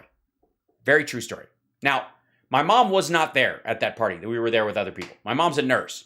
And if my mom had been there, I would have just run over to her and gone like this, and she would have done it because she's a nurse. You know, she was forever pulling awful out of me that I had, like, my, when I was stabbed in the head with a pencil in a fight, I was walking around with this half a broken pencil in my head, and then the lead was up here, and they had to slit right here and run the forceps in and get it all out. Like, my mom was like, yeah, you're fine. And then she was always that way. And then, yeah, I mean, I'm going to gross everybody out. So I needed a dog cleanup. That's so true. I don't, the gag reflex thing wasn't a factor. Yeah. If I had a gag reflex on that one, I probably would have been harmed. But there you go. All right. Now, let's move on. Too much inside baseball. Let's see. Now, Greg Kelly was under the impression that Biden is a gaffe machine and it's embarrassing and he's destroying us on the world stage. Don Jr. was under the impression that, dear God, everybody wants my dad back at the helm, which literally no one with any sense does. And important caveat. Meanwhile, Glenn Beck thinks that this is not a... hold on one second. That these aren't actually gaffes. These are not by any stretch of the imagination. These are not accidents. Biden is saying exactly what he's supposed to say, what his handlers are saying. Now, why do I think this? Because I haven't watched this video, neither of you. Why would you? If I wasn't here. I mean, honestly. But, you know, we watch these together to find out where these stupid talking points get started and start rolling, where the snowball effect happens. Was Biden's Putin gaffe actually a hint for coming war? This has got 21,000 views. He's got 748,000 subscribers. Don't let that difference in numbers make you think that he's ratioed in some ways and that his subscribership is bullshit or anything. It's just that all of his subscribers don't watch this shit. So, I guess they get bounced over from whatever the radio station they are. All right. But this is it was Biden's gaffe, Putin gaffe, actually a hint of a coming war, which is, by the way, this guy can't stay in power any longer, which is the personal opinion of Biden, not policy. And that's clear. And they're like, you walk back what you said? And he's like, no, I don't walk anything back. The State Department, everybody was going, yeah, we're not talking about regime change. Everybody in the press corps is calling that a walk back. It's not. They're just saying it's not policy. Biden was speaking as a human being. Some things a president says are his own personal opinion. Some things affect policy. But we're certainly not going to weep for this dude if somebody in his own cabinet decides to, change the law. Start with this wonderful, wonderful speech that the president gave yesterday. First of all, or a day before, he was in Poland, and it was remarkable. You could compare it to, and it has been, Pope. And by the way, this is him mocking in tone, just in case you're wondering. And you have to remember that this is we're talking about the president of this guy's country, and what he's going to do is take the positive things that people have said, and he's going to complain that Trump was never given any charity, I'm sure. And as a decent Christian man, I'm sure he will extend a level of charity and understanding that is, is different than what he saw and the behavior that he found deplorable in his own way. John Paul in his speeches to Poland. Well, it wasn't compared to that. He quotes him, dumb fuck. He literally quotes him. It's compared because he quotes him, and it's in Poland, and he was the first Polish pope. It didn't sound like him.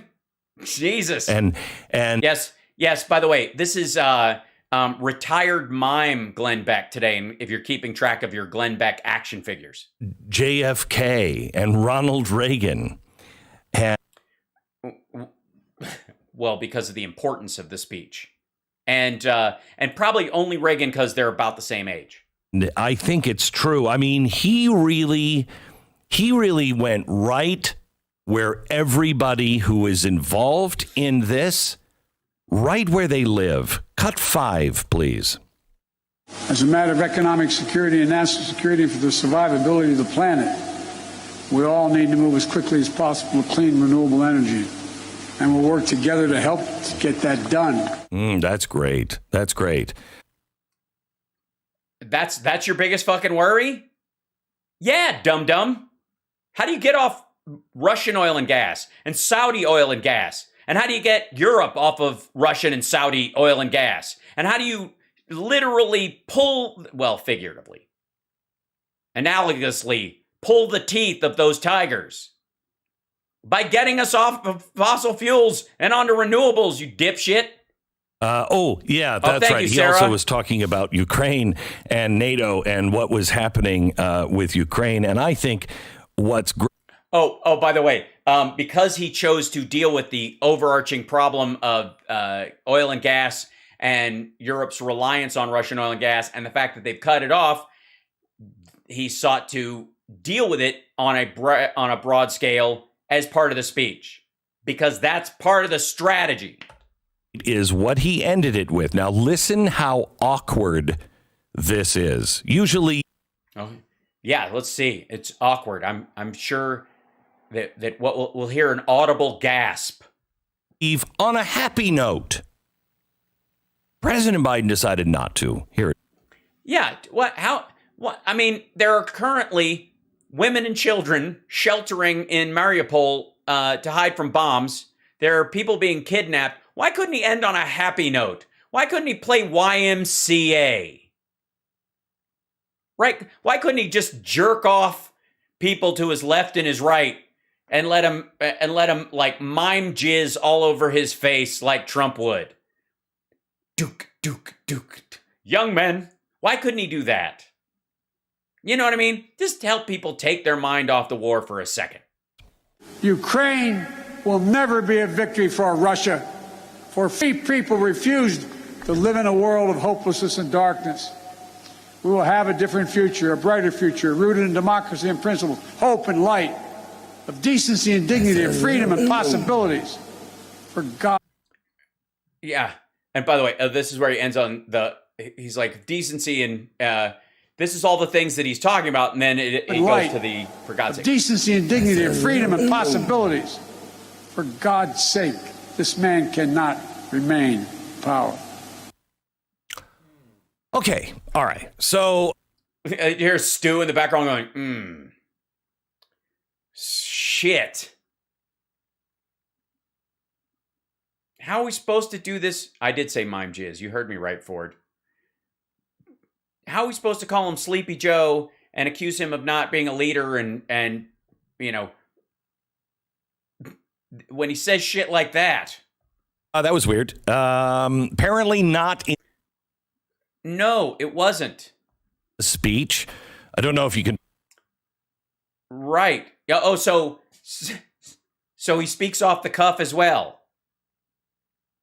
Said or not, but let me refresh your memory on the Gorbachev-Reagan speech. While he was in Berlin, Mr. Gorbachev, tear down this wall. That went... Which was not an active fucking war, dummy. It'd been frozen in place for decades. It was a Cold War. Back and forth with the State Department. He said, I'm saying it. No, you're not. Yes, I am. No, I'm not. Wait a minute. It's like that Bugs Bunny routine. It was taken out of the speech duck season, rabbit season. Times. It was not in the teleprompter, and he knew right where he wanted to say it. And he wrote it. It was him. Mr. Gorbachev, tear down this wall. Now, that was not a Mr. Gorbachev, somebody needs to overthrow you.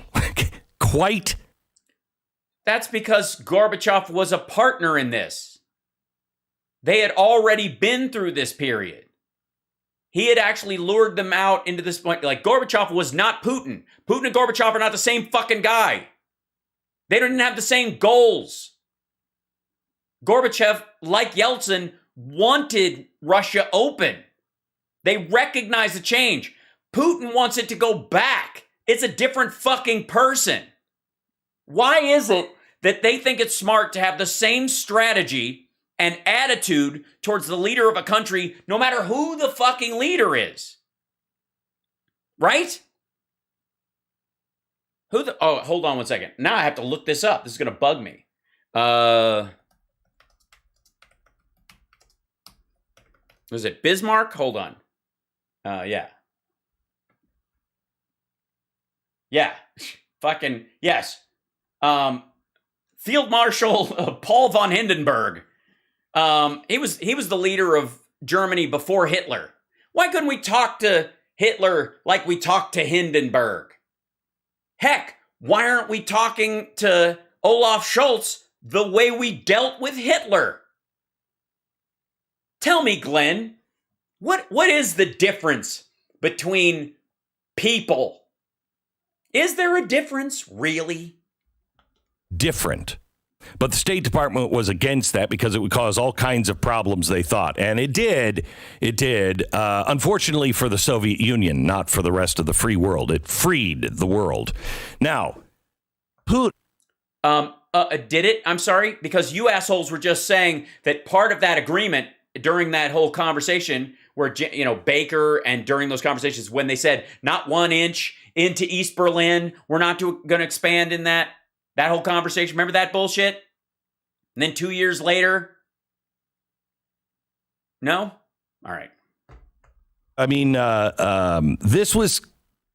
Cosmodor says David Hasselhoff claims he was the reason for the fall of the Berlin Wall. You know what? He was always taking credit for Kit's work. Hello,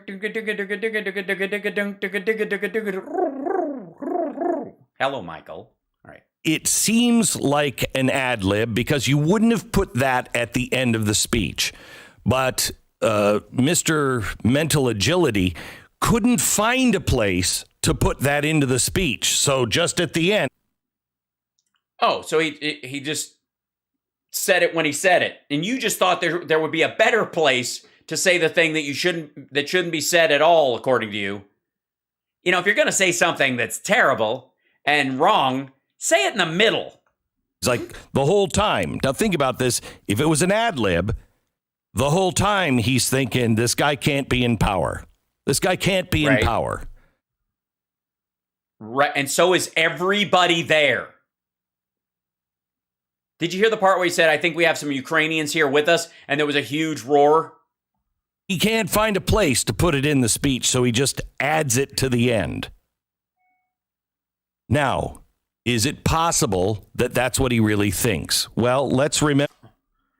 Yes. Yes. That's why he said, I'm not walking anything back. And it's what everybody fucking thinks. It's just the difference between us taking him out in some sort of regime change idea, which is where everybody goes because of fucking George W. Bush and his fucking dad under Reagan. Because of that, they were like, oh God, if you say it, that's what we're going to do. To the difference between a walk and chew gum presidency, which is what Biden is doing. Joe Biden is known for leading his staff.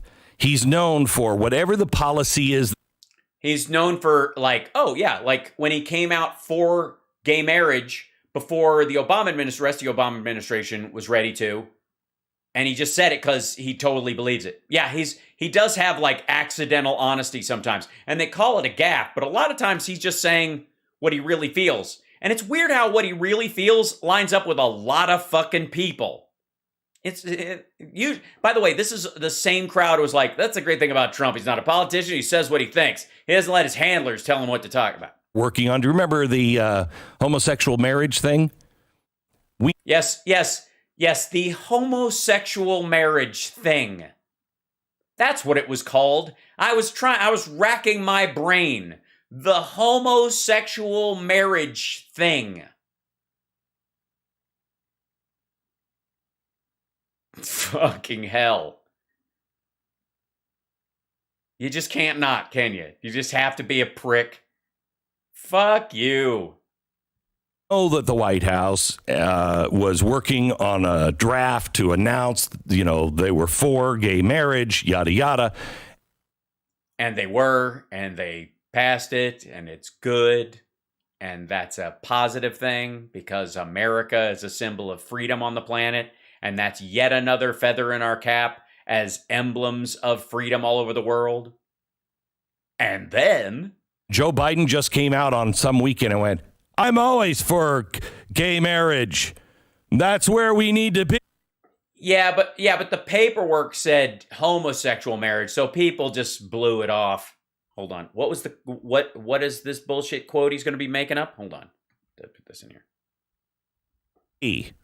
And hold on. Why is that? Oh, why is that not gathering on there? Hold on 1 second. Get back in here. There you go. Boop, boop. There you go.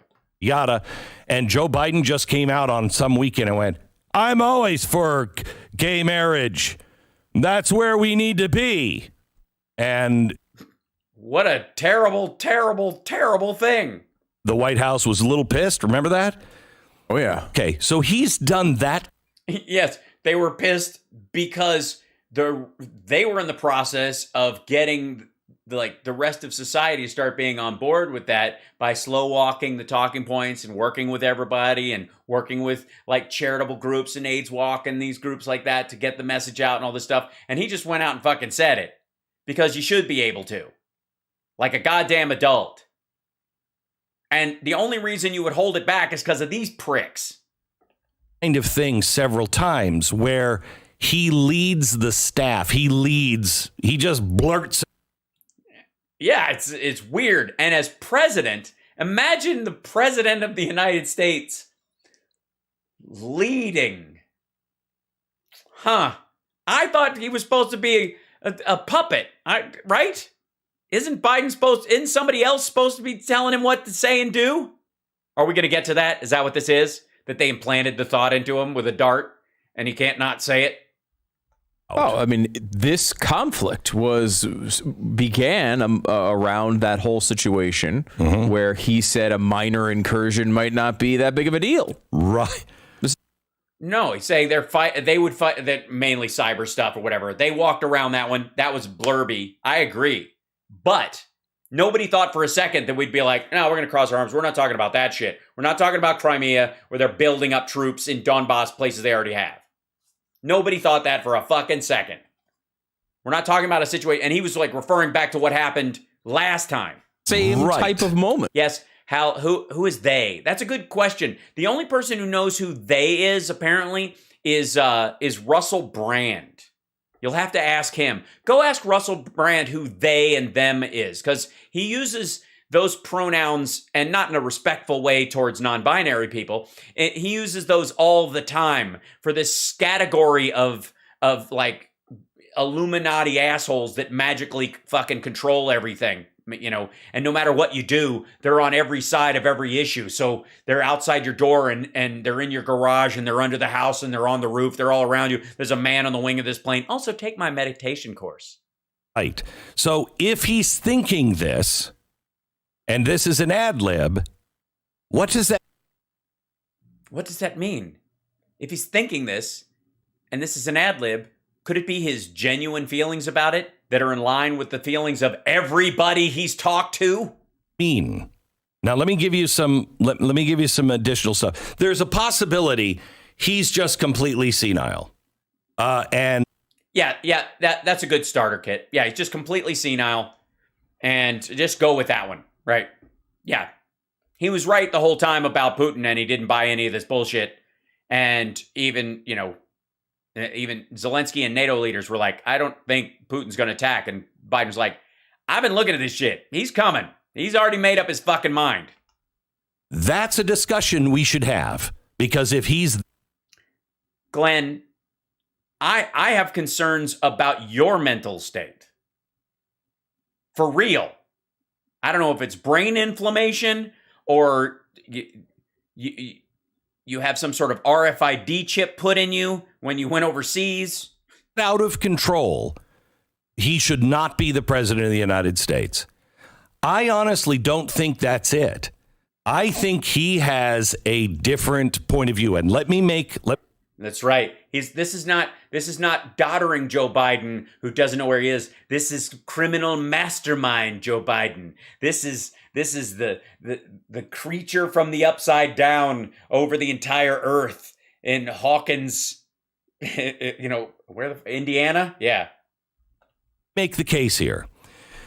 First of all, this strengthens Putin. Horrible, horrible idea. Yes, this strengthens him. Uh-huh.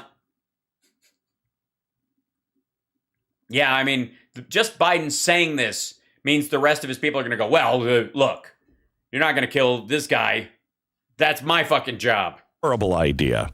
But also, in his framing, he is also framing this as democracy versus autocracy. Where'd you get that idea?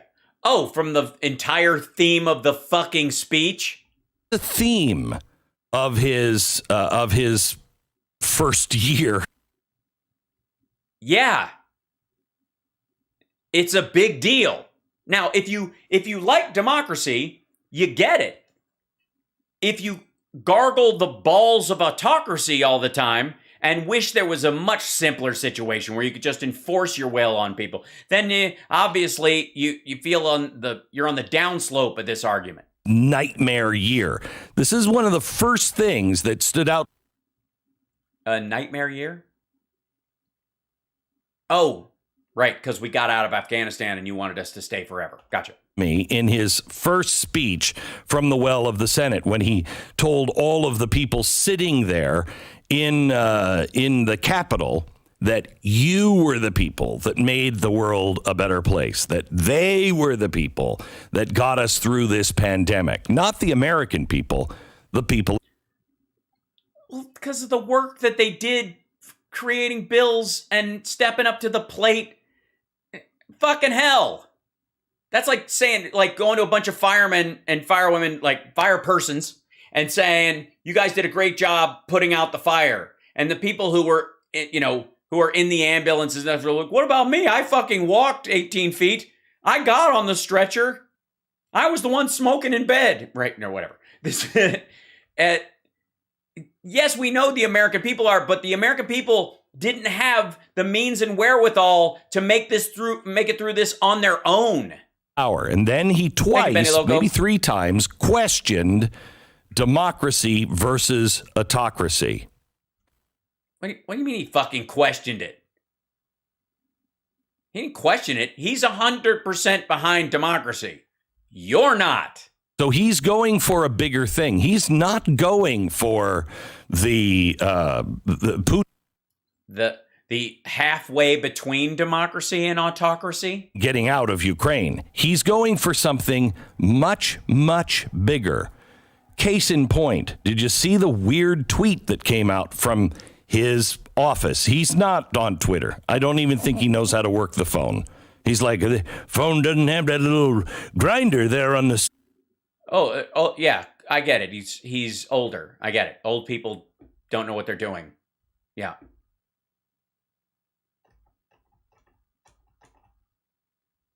Mm-hmm. We're supposed to respond positively to this. The grinder phone. My grandmother used one of those. So fuck her too. Is that the idea? And P.S. He's got better things to fucking do than the current trendy social media thing that got Trump elected and then also lost him the fucking job. Of course he doesn't have someone. He doesn't tweet by himself. He's fucking president. What kind of an asshole would really do that? I'm serious. What kind of president is sitting on his fucking phone like a teenager? Piss off with this nonsense. I think it's a waste of time when I'm doing it sometimes, and I mean what I say on there. Imagine if I was like, okay, yeah, tell the chief of staff I'll be, all right, no, I got this, I got a zinger. Yes, I get it. Test firing a missile. I'll be right there. Right, well, my gaffel, give me 8 1,000. What? didn't do 8-1000 back then.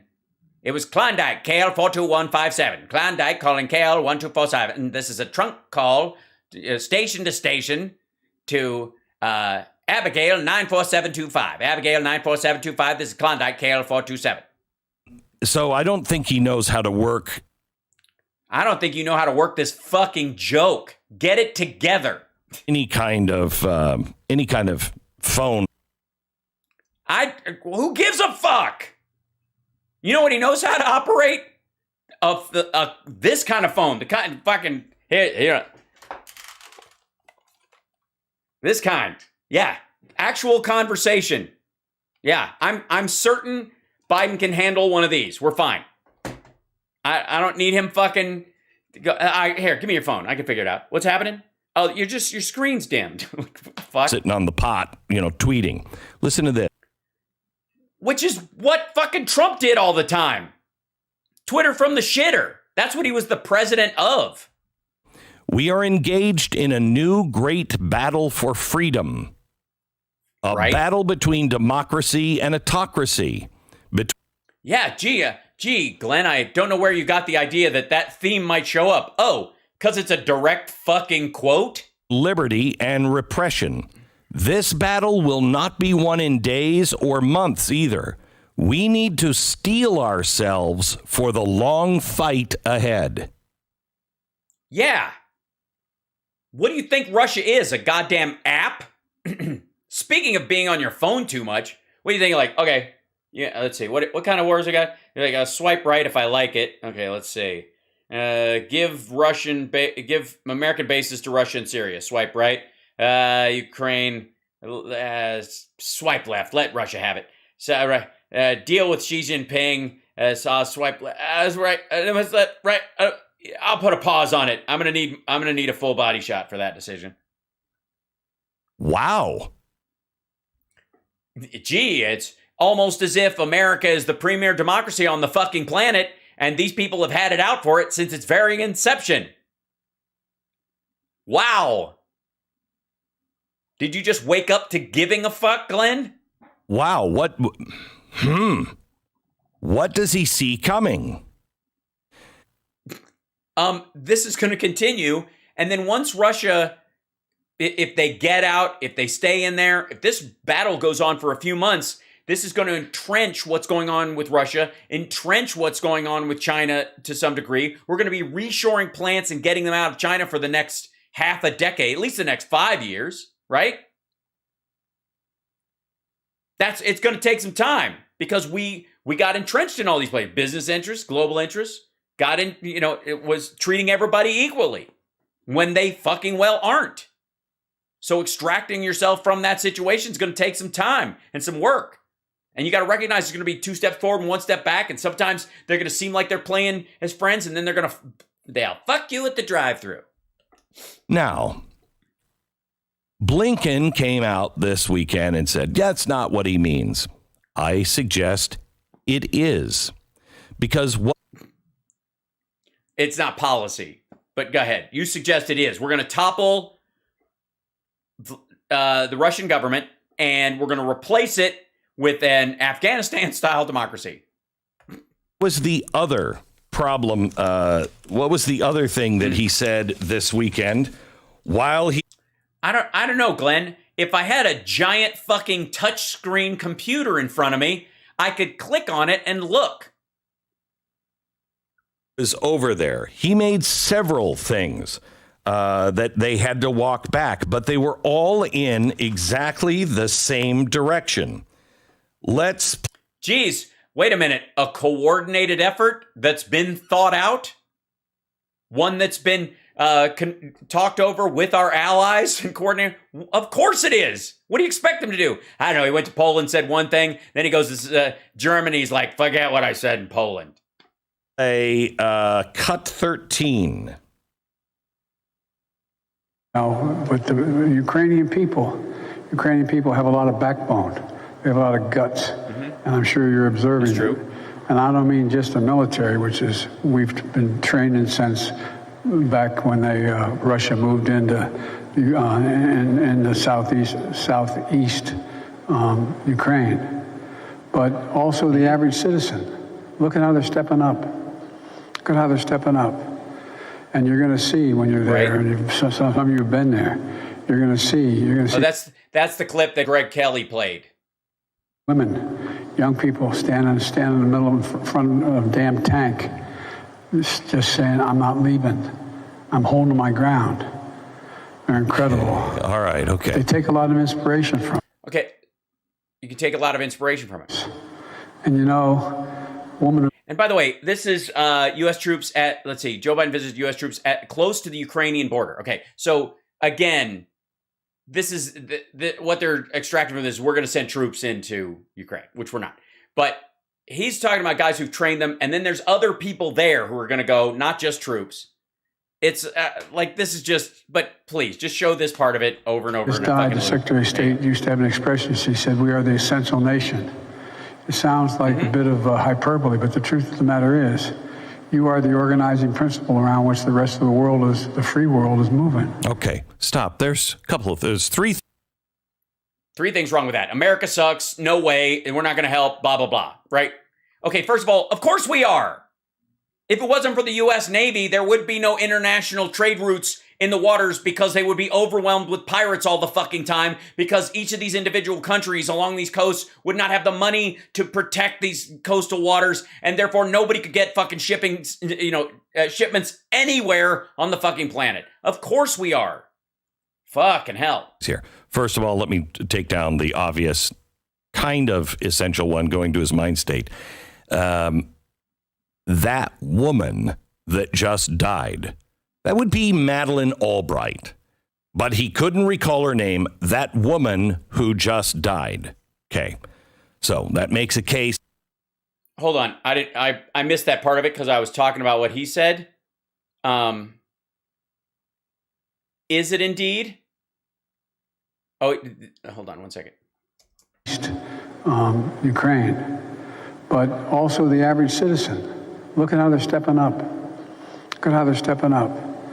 And you're going to see when you're there, and some of you have been there, you're going to see women, young people standing in the middle of front of a damn tank, just saying, I'm not leaving. I'm holding my ground. They're incredible. All right, okay. They take a lot of inspiration from us. And you know, a woman who just died, the Secretary of State used to have an expression. She said, we are the essential nation. It sounds like a bit of hyperbole, but the truth of the matter. All right, and again, like, this is because, like, who the fuck, Madeleine who? Because the woman who just passed away, the Secretary of State said like, whatever. But okay. Yes. You are the organizing principle around which the rest of the world is, the free world is moving. Okay, stop. There's three things here. First of all, let me take down the obvious kind of essential one going to his mind state. That woman that just died, that would be Madeleine Albright. But he couldn't. Okay, first of all, fucko. Do you know how many meetings they're having with all these world leaders constantly with translators and all this stuff going on? And he's still giving a speech and he's traveling from one event to the other and he's fucking president of the United States and he's making consequential decisions all the time. I even gave fucking Trump a break on a bunch of this shit. How in the world, let's see. Military institutions and their installations. For Iowa values. I have a mouth that wants to save our country. Mm-hmm. I felt really good almost after taking it. I mean, for fuck's sake. You're gonna, when you're talking off the cuff that many, and you're just moving from place to place, you're gonna go, did I just say this already? Or am I saying it for the fourth time? I've done 3 shows in a day once in Denver. We used to do 3 shows on Saturday. Fucking hell, no more. By the 3rd show, you're like, did I do this joke already? Am I midway through this?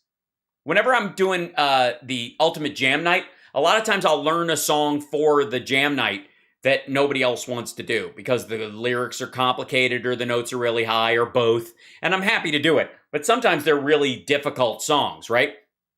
And the worst thing you can do, I learned over time, was to listen to the song or the parts of the song you're having trouble with on the day of when you're going there. You can listen to it all the way through once, but don't do it again. Because what your brain does is go, are we in the second verse or the first verse? And when the song starts, you can go right into the second verse if you're not thinking of it, because you've triggered that thing so many times. You're so used to listening to it start at the second verse or the third verse or any of that stuff. So again and again and again, when you're trying to learn something, on the go for something and that's just singing at a jam, for fuck's sake. That's not after all this stuff. So get off his fucking back. And again, if you're gonna jump down his throat, then explain to me what your sock piles are. What is that?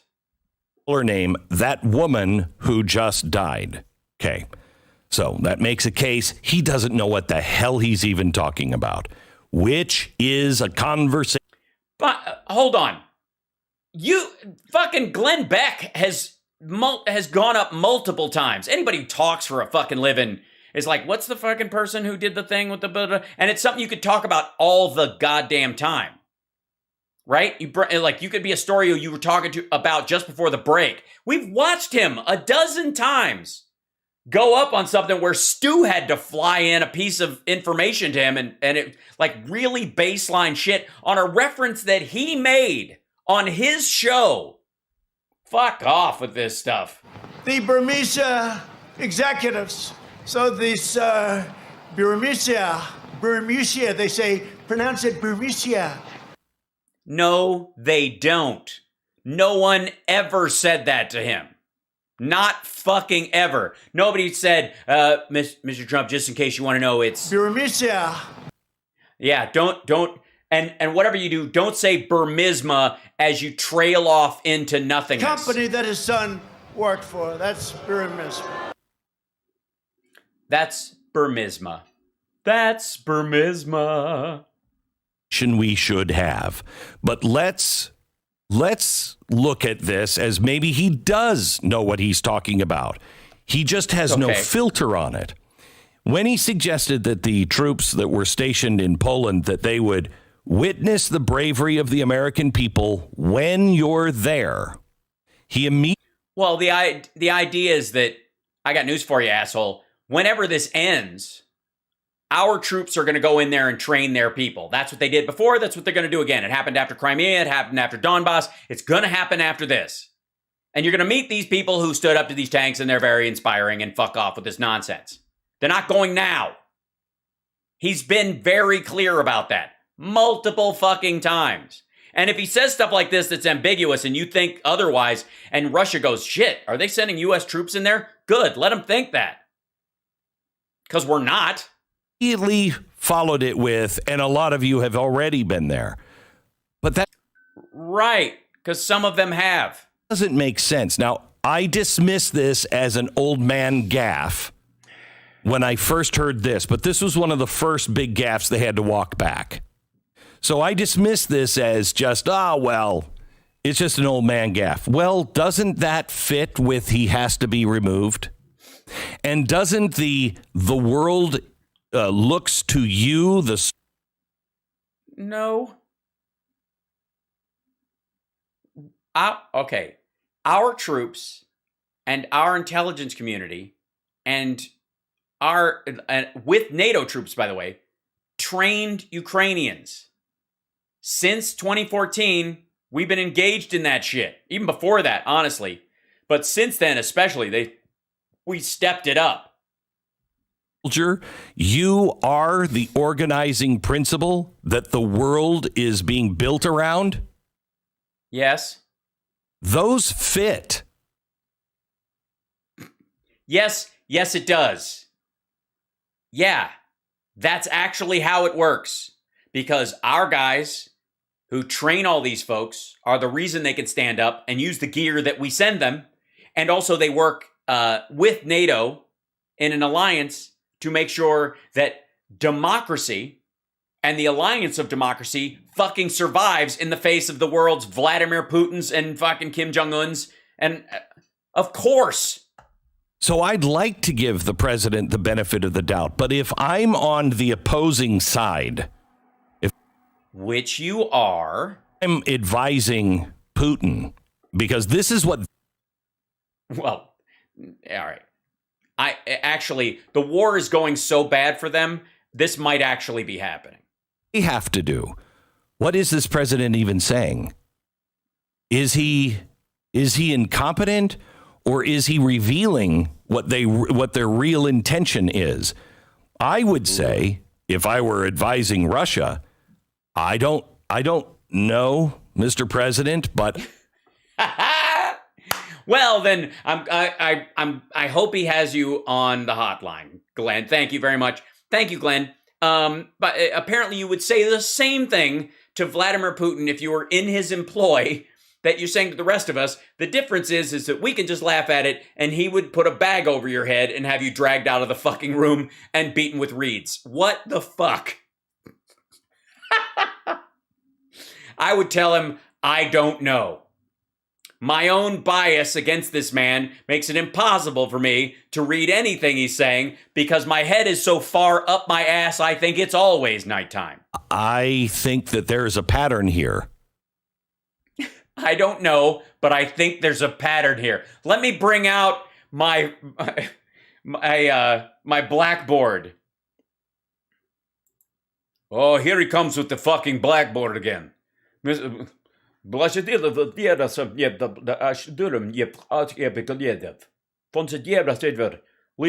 Glenn, he's not buying the whole you don't know but you do know bullshit. This might work on some sort of television thing, like you can, anybody with our help and our money can build a website around this bullshit in the United States and use it to send out propaganda, and we appreciate that, Bobby.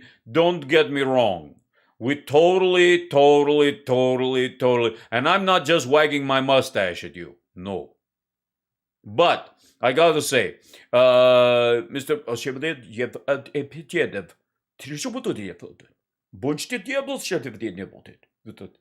He says, hurry it up, or,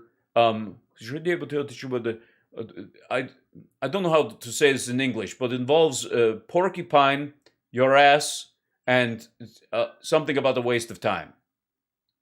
Just look at what his Twitter feed said. Again. Ah, yes. What if only we had thought to look at the president's Twitter feed?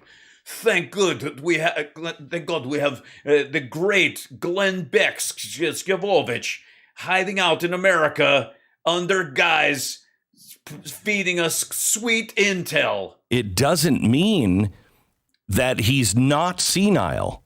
No. But my case No, it might mean that he's not senile. I see. Hold on one second. What you did? I should do one year the podcast. Yes, the boys, yes, the potato chip, what yes, and you put the shit there, you fledged boy did. He says, keep talking. You're making him laugh, but if you stop for even 1 second, porcupine time. Is he's revealing the things that are coming. Ah, the things that are coming.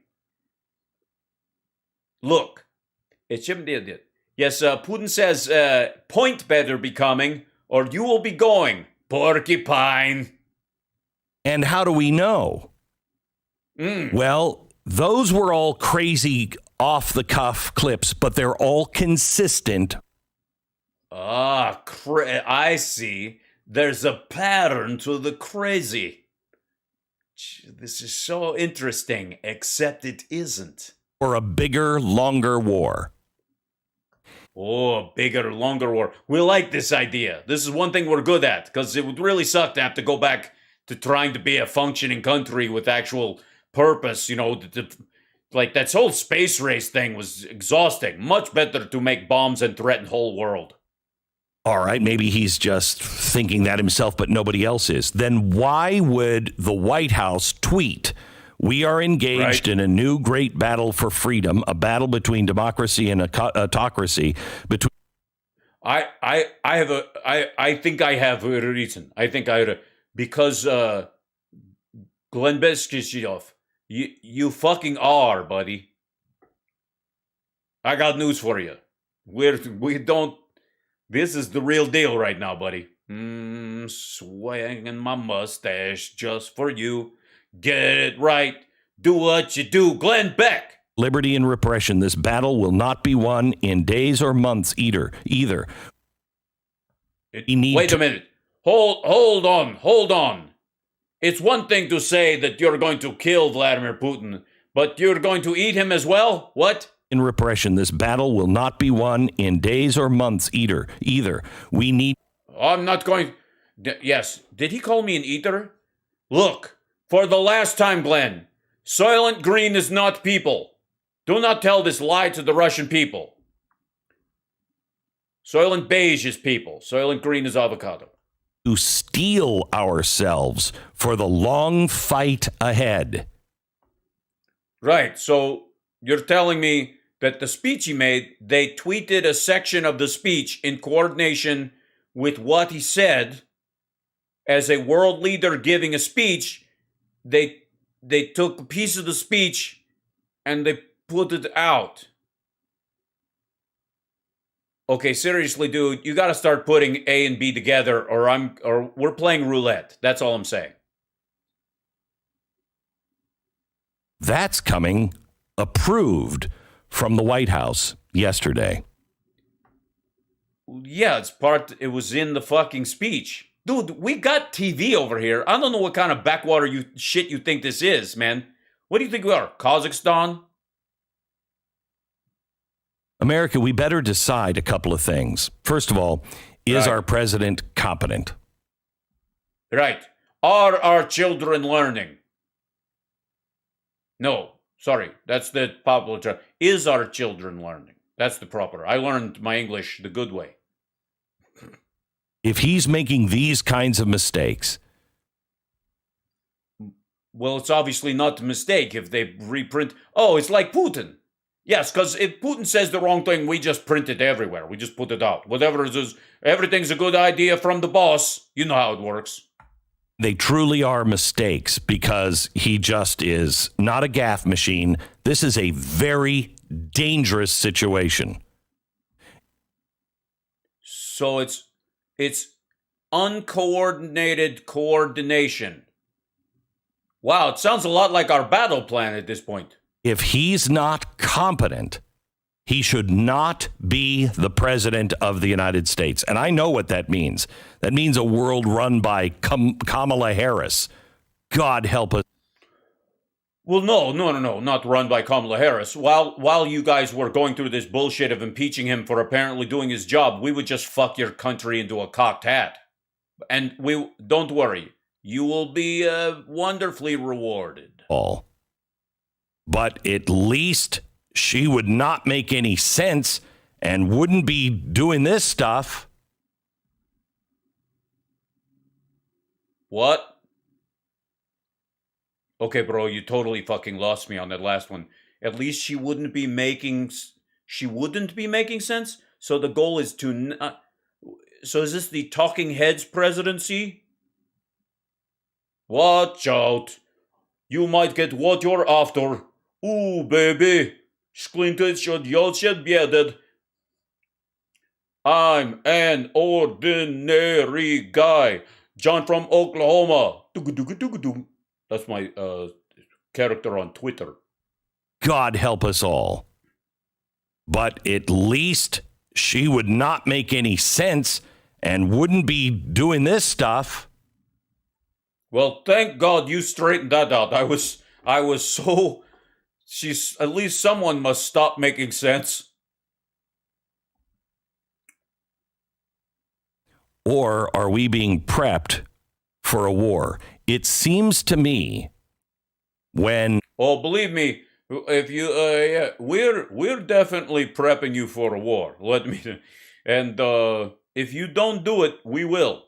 Putin is talking about his first phase is done. Yes, he talks in phases. Right now, we are Operation Phase 1 is done. Operation Phase 2 we did in secret, and we kind of blew past it. And Operation 3, which is of course under the sweater, over the bra, is in full effect. And everybody's looking for negotiations and Putin seems to be looking for a way out of this. Yes. Everything he does, like sticking to his original demands and not moving at all and basically saying Ukraine is ours, that's his way of doing concessions. It's just how he works. Exactly the wrong kind of language to use. Right. I mean, you can, with a guy like Putin, you gotta work the shaft, cradle the balls, and say his name. You know, Glenn, the usual. Is the White House saying it looks like Putin may be done with the first phase, as they said, and it looks good. Maybe we have a bright future with a very quick war that has come to an end. All due respect, dude, you fucking lost me. Yeah, I'm sorry, but we're going to have to kill you. There's no other option, really. We need to.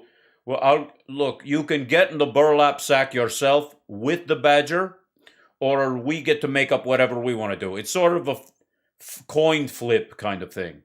Because honestly, that was the biggest pile of bullshit gibberish just to get yourself to a commercial break I have ever seen on your bullshit show.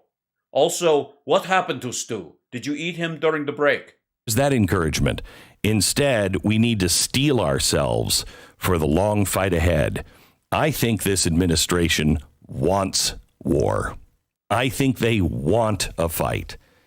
They like the left-wing wussies that they are. That's what all the pussy hats were about. That's what all the transgender support is for. It's all the defund the police. They're all trying to give us a little bit of the flim-flam. They're trying to make us think that they are weak, and they're not. Don't want to release it yet. Well, no. If you're going to release the Kraken, wait till you're under the sink working on the plumbing. But that's what they're talking about in the White House, and he's just blowing the cover. That's my theory. But it's either that or the guy is totally incompetent. And well, I'm going to go with the guy is totally incompetent. And of course, by the guy, I'm going to take it that you mean Vladimir Putin, because he's the one who's planned all difference. Yes,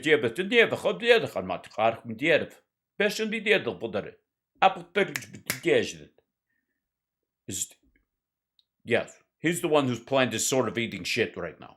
Things that are very dangerous, that are not connected to any reality in the White House.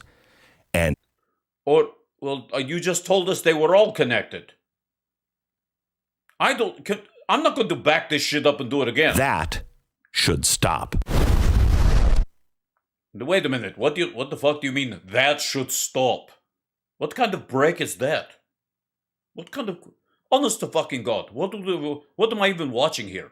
I don't want to waste my time like this. Say that again, you dipshit. You're watching a clock, aren't you? This is the kind of problem we had with right-wing radio hosts during the Soviet era. Everybody just a clock. Nobody loved their work. You know what I mean? There was no incentive. So these guys were just punch a clock. In the White House, and that should stop. That's the truth. What in the world? Honest to God, I don't know what to even make of this. Fuck it. I'm gonna go get drunk. Bye. Hey, you're watching HAL SPARKS Mega Worldwide. It's nice to have you here. It's nice to have a partner in this roller coaster ride of right-wing talking points that are literally, it's funny, but it's almost like as I pass my hand along these right-wing talking points, they die like roses in Dracula's shadow. There's like that's how I feel. Yeah, Patty, like Glenn's bullshit exit lines, like, and that should stop. What does that even fucking mean? I mean, basically, he's just holding people, like reeling them in until they can go to an ad. Jesus Christ, that's pitiful. All right, I'm over time already. Can we just do this one real quick? And then I can do Trump's rally, but I got to do it probably like long form tomorrow or something, because I have some editing to do from a girl. Got to finish it up. I was tweaking it this afternoon, and it's a little complicated, so I need to work on that. And otherwise, I would stay with you guys and just blaze through all this stuff because she's working on some stuff. But yeah, so let's look at this. Mike Flynn was on InfoWars because on the Alex Jones show on InfoWars, because there's so many shows on InfoWars these days, it's hard to even catch up. This is called the New World Order Interrupted. Now, the New World Order, for those of you that don't know, is in opposition to the old world order, which was dictatorships, theocracies, monarchies fighting and using human beings for cannon fodder in an ever-increasing imperialist attempt to own the globe. And the New World Order is a alliance of liberal democracies and free countries trying to trade with each other and exchange with each other in peace and harmony. I know it sounds horrifying. It's a nightmare. But obviously only so we can get everybody together so we can microchip them. Clearly. Now, I'm sure there'll be an ad on this one. Let's see. Yep, there's an ad. Liberals are furious that Trump supporters get this Trump wristwatch for free. I'm furious. Because it's a piece of shit and they'll be late for everything. And the only thing worse than dealing with a MAGA person, play out in all of what we're saying. The only thing worse than dealing with a MAGA person is when they're late and you still have to deal with them. Europe right now is an upsetting of the balance of the world order as they want it, as people like Dr. Harari, as people like Klaus Schwab and others. Bill Gates is another one. So we have all these people who like it when they can fly to another country and have meetings and the country still exists. Their home country exists when they come back. Weird shit like that. But yeah, Bill Gates only built all these computers and stuff so they could track us all and create a one world Earth government so that he can just push a button and we all die. I'm still trying to figure out what Bill Gates is trying to accomplish. I don't know. Obviously he's a lizard. I guess that's all we need to know. Understand that these are people that are very smart. They're very well resourced. They obviously know who needs to live and who needs to die. They're not dumb like you, Alex, and like me. We're just we're pawns in this little chess game.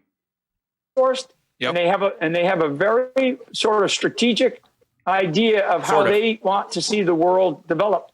And God and a soul are not part of that strategy. Dun, dun, dun. That's right. It's all about destroying souls. This is, sorry, one second. May I? Let's see. I'll grab this guy right here. And then we'll grab this thing. And then we'll just scratch this out. I don't care. I'm not showing a link. Blow me.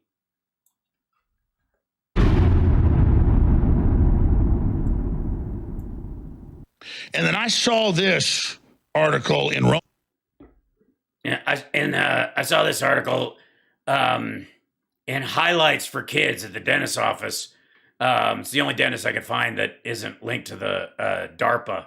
Stone, and without even looking, because I don't watch CNN, but it came up in my feed. Yeah, I mean, it just came up in my feed. I mean, I watch my feed, but Biden escalates the Drudge Report. Okay, the Drudge Report wasn't really a big deal, and now he's escalated the Drudge Report. It's now the Drudge Retort. Ian and others are all demonizing General Flynn, former head of Defense Intelligence, former national security advisor to Trump. Great guy. Yeah, salt of the earth. Great, super dude. Really fun to be around. I mean, he took an oath to a cult that has designs on the destruction of the country. And, but other than that, I mean, real mention, obviously wanted to interrupt the peaceful transfer of power in the premier democracy on the planet, but really just a friendly, I mean, if you really get to know him, he'll probably eventually come around to thinking you're a lizard and try to kill you, but almost, all right. The earth, my spidey sense is always 100%. It just says this guy's the best. Yeah, your spidey sense is 100%. Yeah. I've hung out with Alex Jones. Alex Jones didn't care for me. So maybe there's something to this. He didn't decide that till later, though. So maybe this is bullshit. Plus, his actions are great. But yeah, and you should see his action figure. Decried this war and said it was bad on all sides, but pointed out why it happened, which is the reality. Yeah, it's bad on all sides, but why it happened is right. Which means he's saying fucking nothing and excusing it, essentially. By saying it's bad on all sides, that's how you go, well, I mean, the Jews they were in a lot of banks. It was upsetting to the German people. I'm not saying it's warranted, but there's a lot of blame to go around. That kind of shit. And then he said,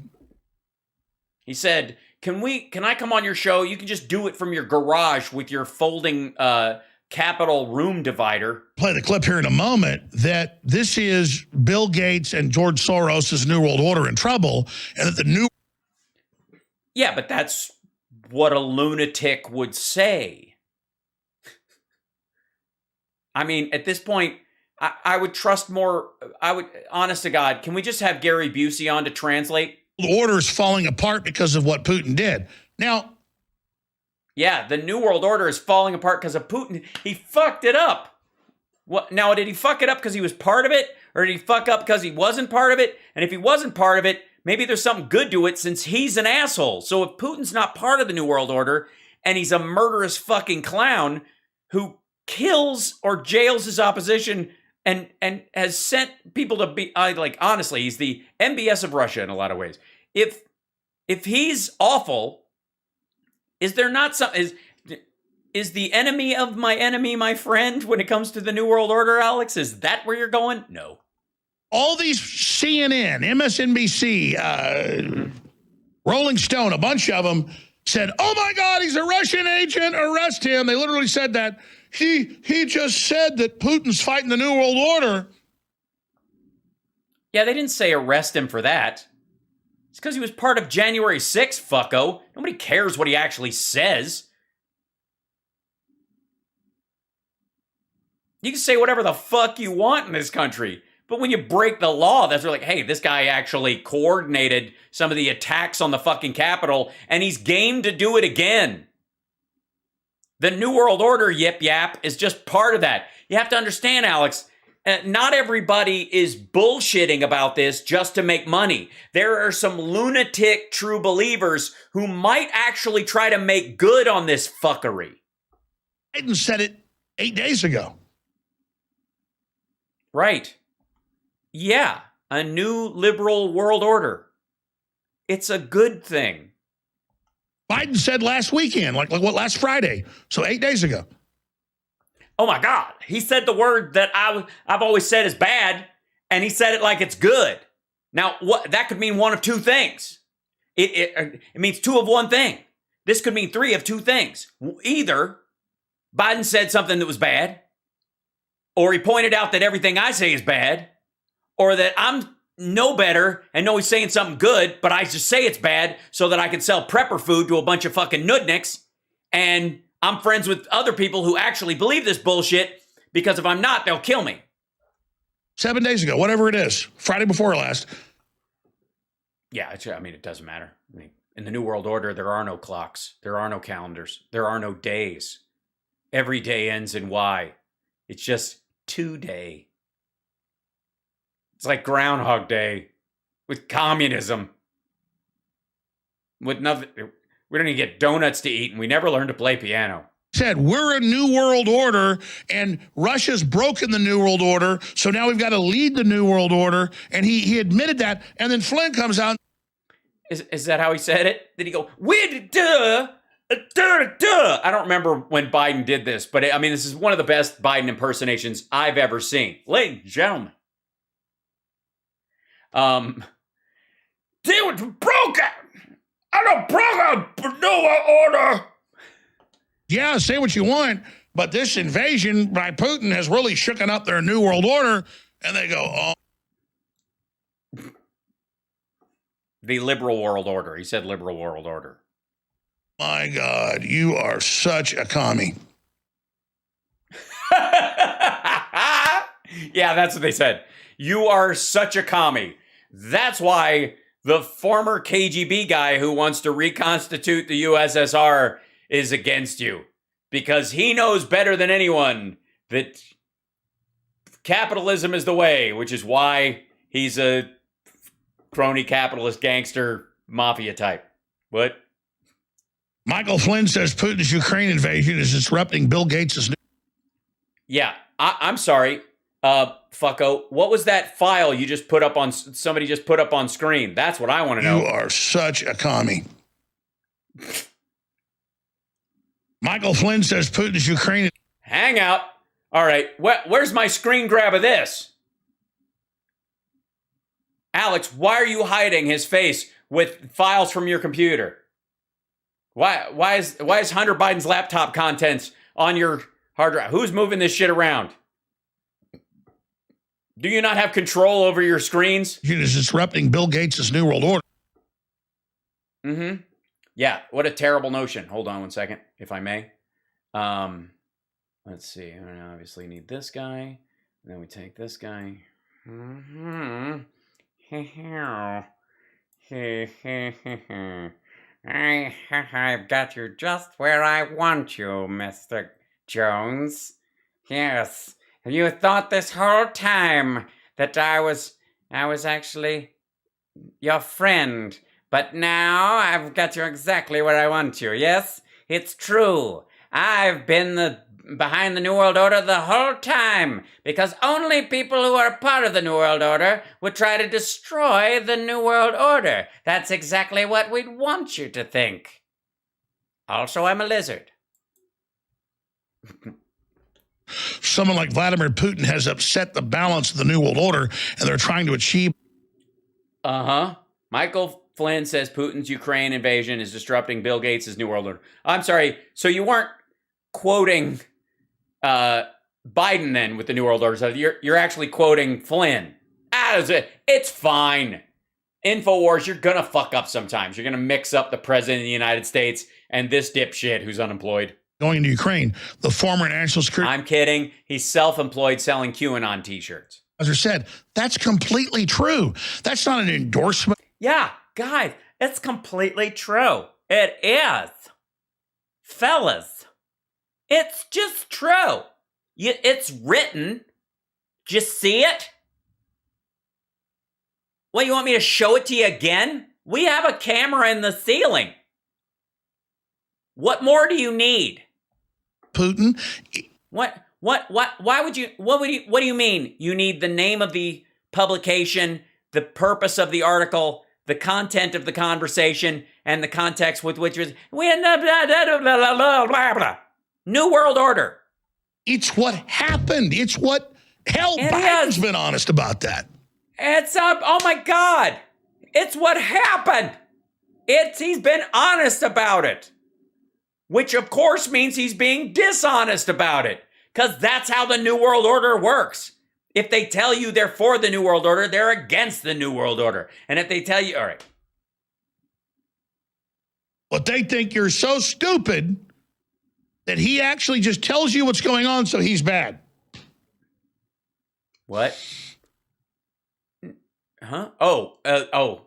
They think the audience is so stupid. All right, he was pointing to Flynn when he said you're so stupid, and I thought Flynn was actually on this, but apparently he's just playing clips.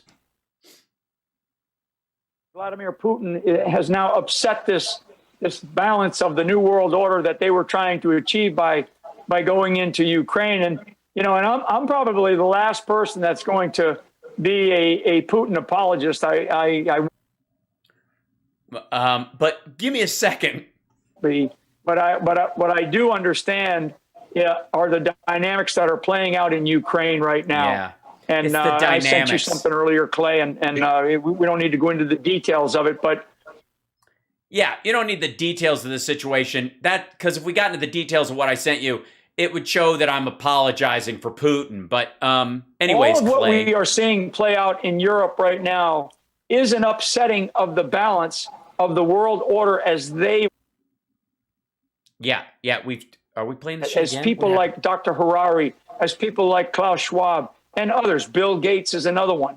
So we have to understand that these are people that are very smart, they're very well resourced, and they have a very sort of strategic idea of how they want to see the world develop. And God and a soul are not part of that strategy. Yeah, but if God exists and the soul exists, they don't really have a choice, do they? Right? Also, you're wearing Apple headphones. You didn't think maybe they might be on the take, Tim Apple? Might be part of them, they. Only they know who is them. Total truth. Total truth. I mean, what more do you... Okay, total truth. I got that. Yep. Yeah, article in Rolling Stone. So somebody like Vladimir Putin has upset this balanced new world order, and they're trying to achieve by going into...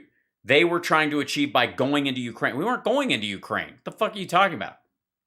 Oh, you mean doing business with them. All right. And so they fund all the attacks on Flynn. I mean, this is a world... Wait a minute. Hold on. They do not. I mean, I don't attack him. I just mock him incessantly and infer, or I guess allow for the inference thereof that he's a traitorous prick. But I don't necessarily attack him. But when I do it, I'm not getting a Soros check for that.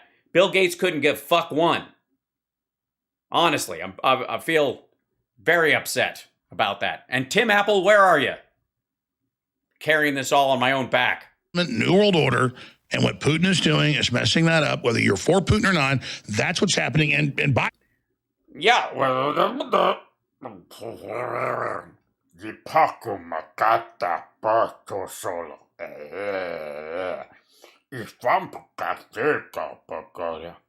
I know. I have the money. Look, I don't know. Certainly. This doesn't look like a man who's phoning it in, who's making it up as he goes along, who's found himself at a crossroads in his life of nothing and no one. Alone on a road that he's not even sure leads to anywhere, and that might be fine with him. Nowhere, man, please listen. Will you stop all your bitching? Nowhere, man. The world wants you in a can. All right. Says, this is upending the New World Order. And then Flynn goes, yeah, it's upending the New World Order. Oh, my God, you're a Russian agent. What? That's not why. The conclusions that are being drawn here are tenuous at best. I'm just, as conspiracy theories go, this is pretty weak shit. I mean, you literally have the invocation of the New World Order by a former NSA, I mean, the shortest serving NSA head in American history, but still, he was in the White House. He was doing the job for 28 days or whatever the fuck it was, right? You're right. That is Prince Albert in a can. They went, he's a real nowhere man, sitting on his golden can, shitting out a bunch of crap for nobody. You have to understand, like, Alex Jones has talked about the fact that they're, like, the Chinese have already cloned people and are growing organs, and they have android crossover humanoids that will fight wars for them. And so, like, And he's talking about Rolling Stone articles in his fucking garage. How far the mighty have fallen. Dude, I mean, after all these years, Alex Jones is at the exact same, technically, if I wanted to be on Rumble, I could, but he can't be on YouTube anymore. So I think I'm winning. I'm actually ahead of you on this one, buddy. And I think this is it's his real show. 657 views. Ouch. 169 rumbles. People aren't, they're not. Mike Flynn's not the star you think he is. You're going to need to get Sidney Powell. She knows she speaks cuckoo. Because you're telling the truth. It's ridiculous. If there was footage of Russians executing prisoners and blowing their genitals off with handguns, we would say that's wrong. Yes, we would say that was wrong. There's footage of Russian soldiers executing prisoners and blowing their genitals off. We would say that's wrong. Right. And? I'm sure the Russians probably are doing some things that are wrong. Yeah, but they aren't blowing people's... I mean, they're spraying polonium in people's faces. It's a much more classy thing than blowing their balls off. I mean, honestly. A man has to have a line. It's just not done anymore. Now, you can spray the occasional poison in someone's face. You can certainly put a little bit of polonium in their tea and tip up are you enjoying your tea, Mr. Bond? It's a good time. Everyone can enjoy themselves. There's not a problem at all. It's got some class, some dignity, some poise, some grace. It's a real job. Something you can sink your teeth into. Not this up against the wall, I'm going to blow you Johnson all over the cement. What kind of... I mean, they shoot him in the crotch and it looks like a Hunter Biden painting. It's like, I'm not part of the Democratic Party. I'm not a Republican Party minion. I'm not under Putin. I'm not under George Soros. I'm trying to tell the truth and promote justice. And we're supposed to just join one side or the other in this. Oh, he was channeling Mike Flynn just then. He wasn't speaking as himself, just to be clear. That this is poor Mike Flynn. He's just pleading with you guys. He's screaming out. He's like, I don't know, he's like a modern Winston Churchill, you know what I mean? Winston Churchill stood on the rooftops in London, very calm, making speeches. Winston Churchill. Right. Yeah, like Winston Churchill is like a Mike Flynn 1.0 beta. I'm in the Jesus Christ party. I'm in the Christian. Citation needed, fucko.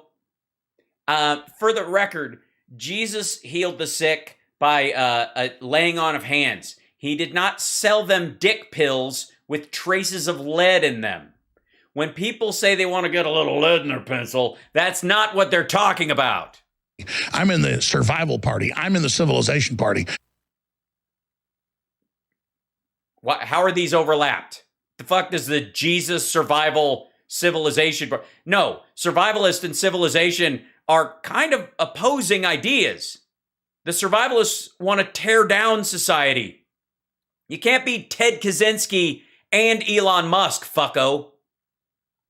I'm in the love party, folks, but that means I'll... Uh-oh. I'm in the love party, folks. Yes, nothing says love party like an asshole in his garage with pictures of a building that he wants raided by MAGA supporters and a bunch of paper in front of him, sweating and screaming about Mike Flynn. That's the love party. The love party. Do do do do do do do do do. Do do do do do do do. Do do ca. Stand up strongly for what I believe in and defend my family in that process. You're getting a divorce. You're lying in the process. What are you talking? And you're sitting down. I mean, metaphorically standing up. I get it. But it's amazing how much standing up he does sitting down. The globalists are collapsing the world economy by design. They brag about it. They're using this as the pretext, and the virus and the lockdowns. It's the Great Reset, and we've got to expose it. All right, asshole. You can't grab the wheel while we're talking Mike Flynn and yank it into Glenn Beck's lane. It's not done. We're going to start the next hour, and boy, do we have a lot to cover. There's so many big Yeah, there's a lot of paper on my desk. we haven't even hit yet on the economy. I mean, look at all this shit. And I don't want you to think I'm just phoning this in because every day is exactly like the last. On the Supreme Court nominee, and on the war, and on the pedophile rings, and just the open parents locked out of middle. The open parents locked out of middle schools. Sorry, the pedophile rings. There's a lot on the war, and on the pedophile rings, and just the open parents locked out of middle schools and elementary schools while they teach children about sex acts, and it's in the news, and there's a Texas. This is like if an alien symbiote took human form, like a really shitty version of Starman, but they fell into a pile of old newspapers and got everything they know about humanity just from whatever headlines ended up stuck on their faces, and they could read them backwards in a mirror when they saw their face. By the way, what kind of rings do pedophiles exchange? Is it that father-daughter promise ring bullshit, which creeps me the fuck out? Or are you talking about something on a bathtub? Investigation by the governor going on. I mean, even I can't believe it's gotten to this point. And it's going to get a lot crazier. What are you talking about? How do you get a lot crazy? You were talking about like reptilian fucking organ farms where they're making human-animal hybrids in China and they're already walking around as part of society and they have rights. The fuck you talking about? This is a huge dial down. This is, positively fucking quaint by comparison to some of his old stuff. Right? Wait, that's it? Hey, fucking add it. What are these? Okay, they went to break. All right, so here's the... I had to go to the back. No, they play the clip again. Hold on, banned video, and then this is the ad. I'm on a tank and doing a thing. We're gonna stand here. You were born for this, and people are really waking up right. Hey, remember when people thought this was a good idea? But we had to build our own infrastructure because of the censorship. Yeah, we had to. Please fund us. All right, this is just a fucking ad. Blow me. That fucking ego bullshit. Watch this. Here's our ad. Buy our shit.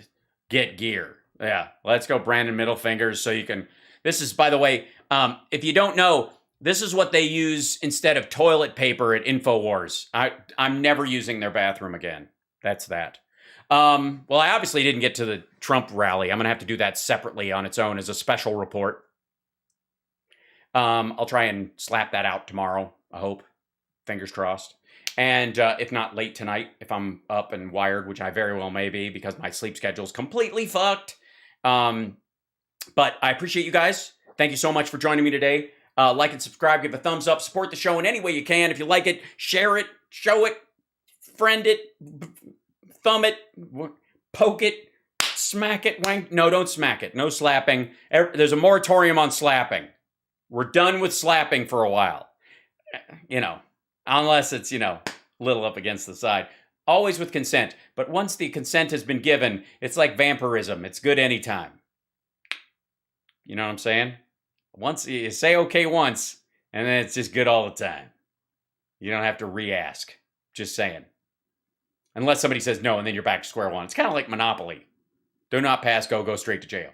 But once you can bop it. That's fine. Once you get the bop it okay, and I'm not giving out the bop it okay for the record for my live shows, because I know some of you will try it. I've been through this before. Anyways, we're 5 minutes away from 6, and I feel like I'm shutting down at exactly the right time. This is almost like its own show. So hopefully, it's tight today. I feel like I've gotten my bumpers in, my resets in. Feel good about that. Finally, getting kind of an idea of this. Maybe 2 days of just being face down on the bed, sweating, helped. I feel like. It got out all my reservations about pitching the show and trying to get people to subscribe. Please subscribe. Please support the show in any way you can. Patreon.com/HalSparks. If you're a Patreon supporter, you get to come to any of my live shows when I'm in your town and bring a guest for free. So most of the time, at any of the levels that you're at, it pays for itself in one show. Eventually, I'm going to get to your town. Now, if I don't, when I do my Flappers shows, I have those. They give me them recorded, and I give them. That's the only thing I post on Patreon that I don't show to other people, like immediately. Later on, I release it, but they get first dibs. So that's kind of the way, trying to do it a little bit, like make a show out of that. But anyways, you guys, no, you're awesome. No, you're awesome. No, you're awesome. Chip, bring Hal. Chip, bring Hal his cape. Thank you. Yes, like Elvis at the end of it, or James Brown. I feel good, and then just drape it over me. Boise anytime soon? I don't know. Although I'm for it. Yes, I've actually got more Nerd Halen shows booked right now than stand-up. It's just growing into a thing, and they come a lot bigger. And again, if you're in the LA area and you ever want to come to the Flapper shows when I do them, which we're going to start up, like I said, at the beginning of the month, I'm all in. Those are fun, and those are a complete improv hour of stand-up. I do not prep. I very rarely repeat material unless I've been asked to, Ginger, to do the cat bit, Ginger. And but other than that, I will try and do a clean slate of material every time and bring some friends to do shows with me. Charlene, hopefully Stuttering John will eventually do a set, so you guys can experience him in person, which is a treat. It's an endeavor. It's a job. And then yes, do patrons also get in free to Nerd Halen? Yes, they do. Them and a friend. Most of those gigs, with rare exception, are not ticketed gigs anyways, so you don't have to. Like the Yamava ones, you just kind of, they're there. The casino provides the show. That's how a lot of casinos work. We're not in private areas. We're kind of out in the open in the Rock and Brews on their big stage. So you can see us from the playing floor, and you can see us from the restaurant, and you can see us in the seating area, and there's a little dance area. So that's open to everybody. So that's totally cool. But yes, the only time I don't do the U+1 for Patreon is for Stephanie Miller, sexy liberal shows, because I can't take that from other people. I am trying to work out when we do some of those in the future, and I think we'll be doing some leading up to, fingers crossed, you guys need to pressure her as well, do some leading up to the midterms, I'll go in either the night before or the night after and do my own solo show. But yeah, I can only do that if you guys promise to go see the other show too. And I'm not going to repeat material. It'll be a totally different show because I can do that. Not everybody can, but I can. I'm just saying. Anyways, all right, I'm going to let you guys go. Appreciate it. It's 5:59 my time, so it's perfect. Take care of yourself and take care of somebody else. Thank you guys for the support. Thank you, Benny Loco. Thank you, Nails by Sherry. Thank you, Mark Creamer. Thank you, Moms Russo, for the bits. Thank you, Sarah. Thank you, Anna, for subscribing. Look at that. Mark, thank you so much. And wait, I missed some on here. Hold on. I had to scroll down. Stargal, thank you. Thank you guys for the bits and the support. Lulu Girl, thank you. And Foggy, thank you so much for the super chat. Andre, thank you. And Pliable Stats has been a member for 11 months and says red velvet cupcake, sass required here, Hal. I agree. Connie Kelly says you don't have to be sane to be a general. The good thing is if you're not sane, you hopefully you're a former general, which is why voting matters every fucking time. Ugh. Don't get me started. I'll be here all night. Take care of yourself and take care of somebody else. I'll see you guys tomorrow. By the way, I mean tomorrow afternoon. There's no morning show on Tuesdays. That's Monday, Wednesday, Friday. Just to clarify. Thanks.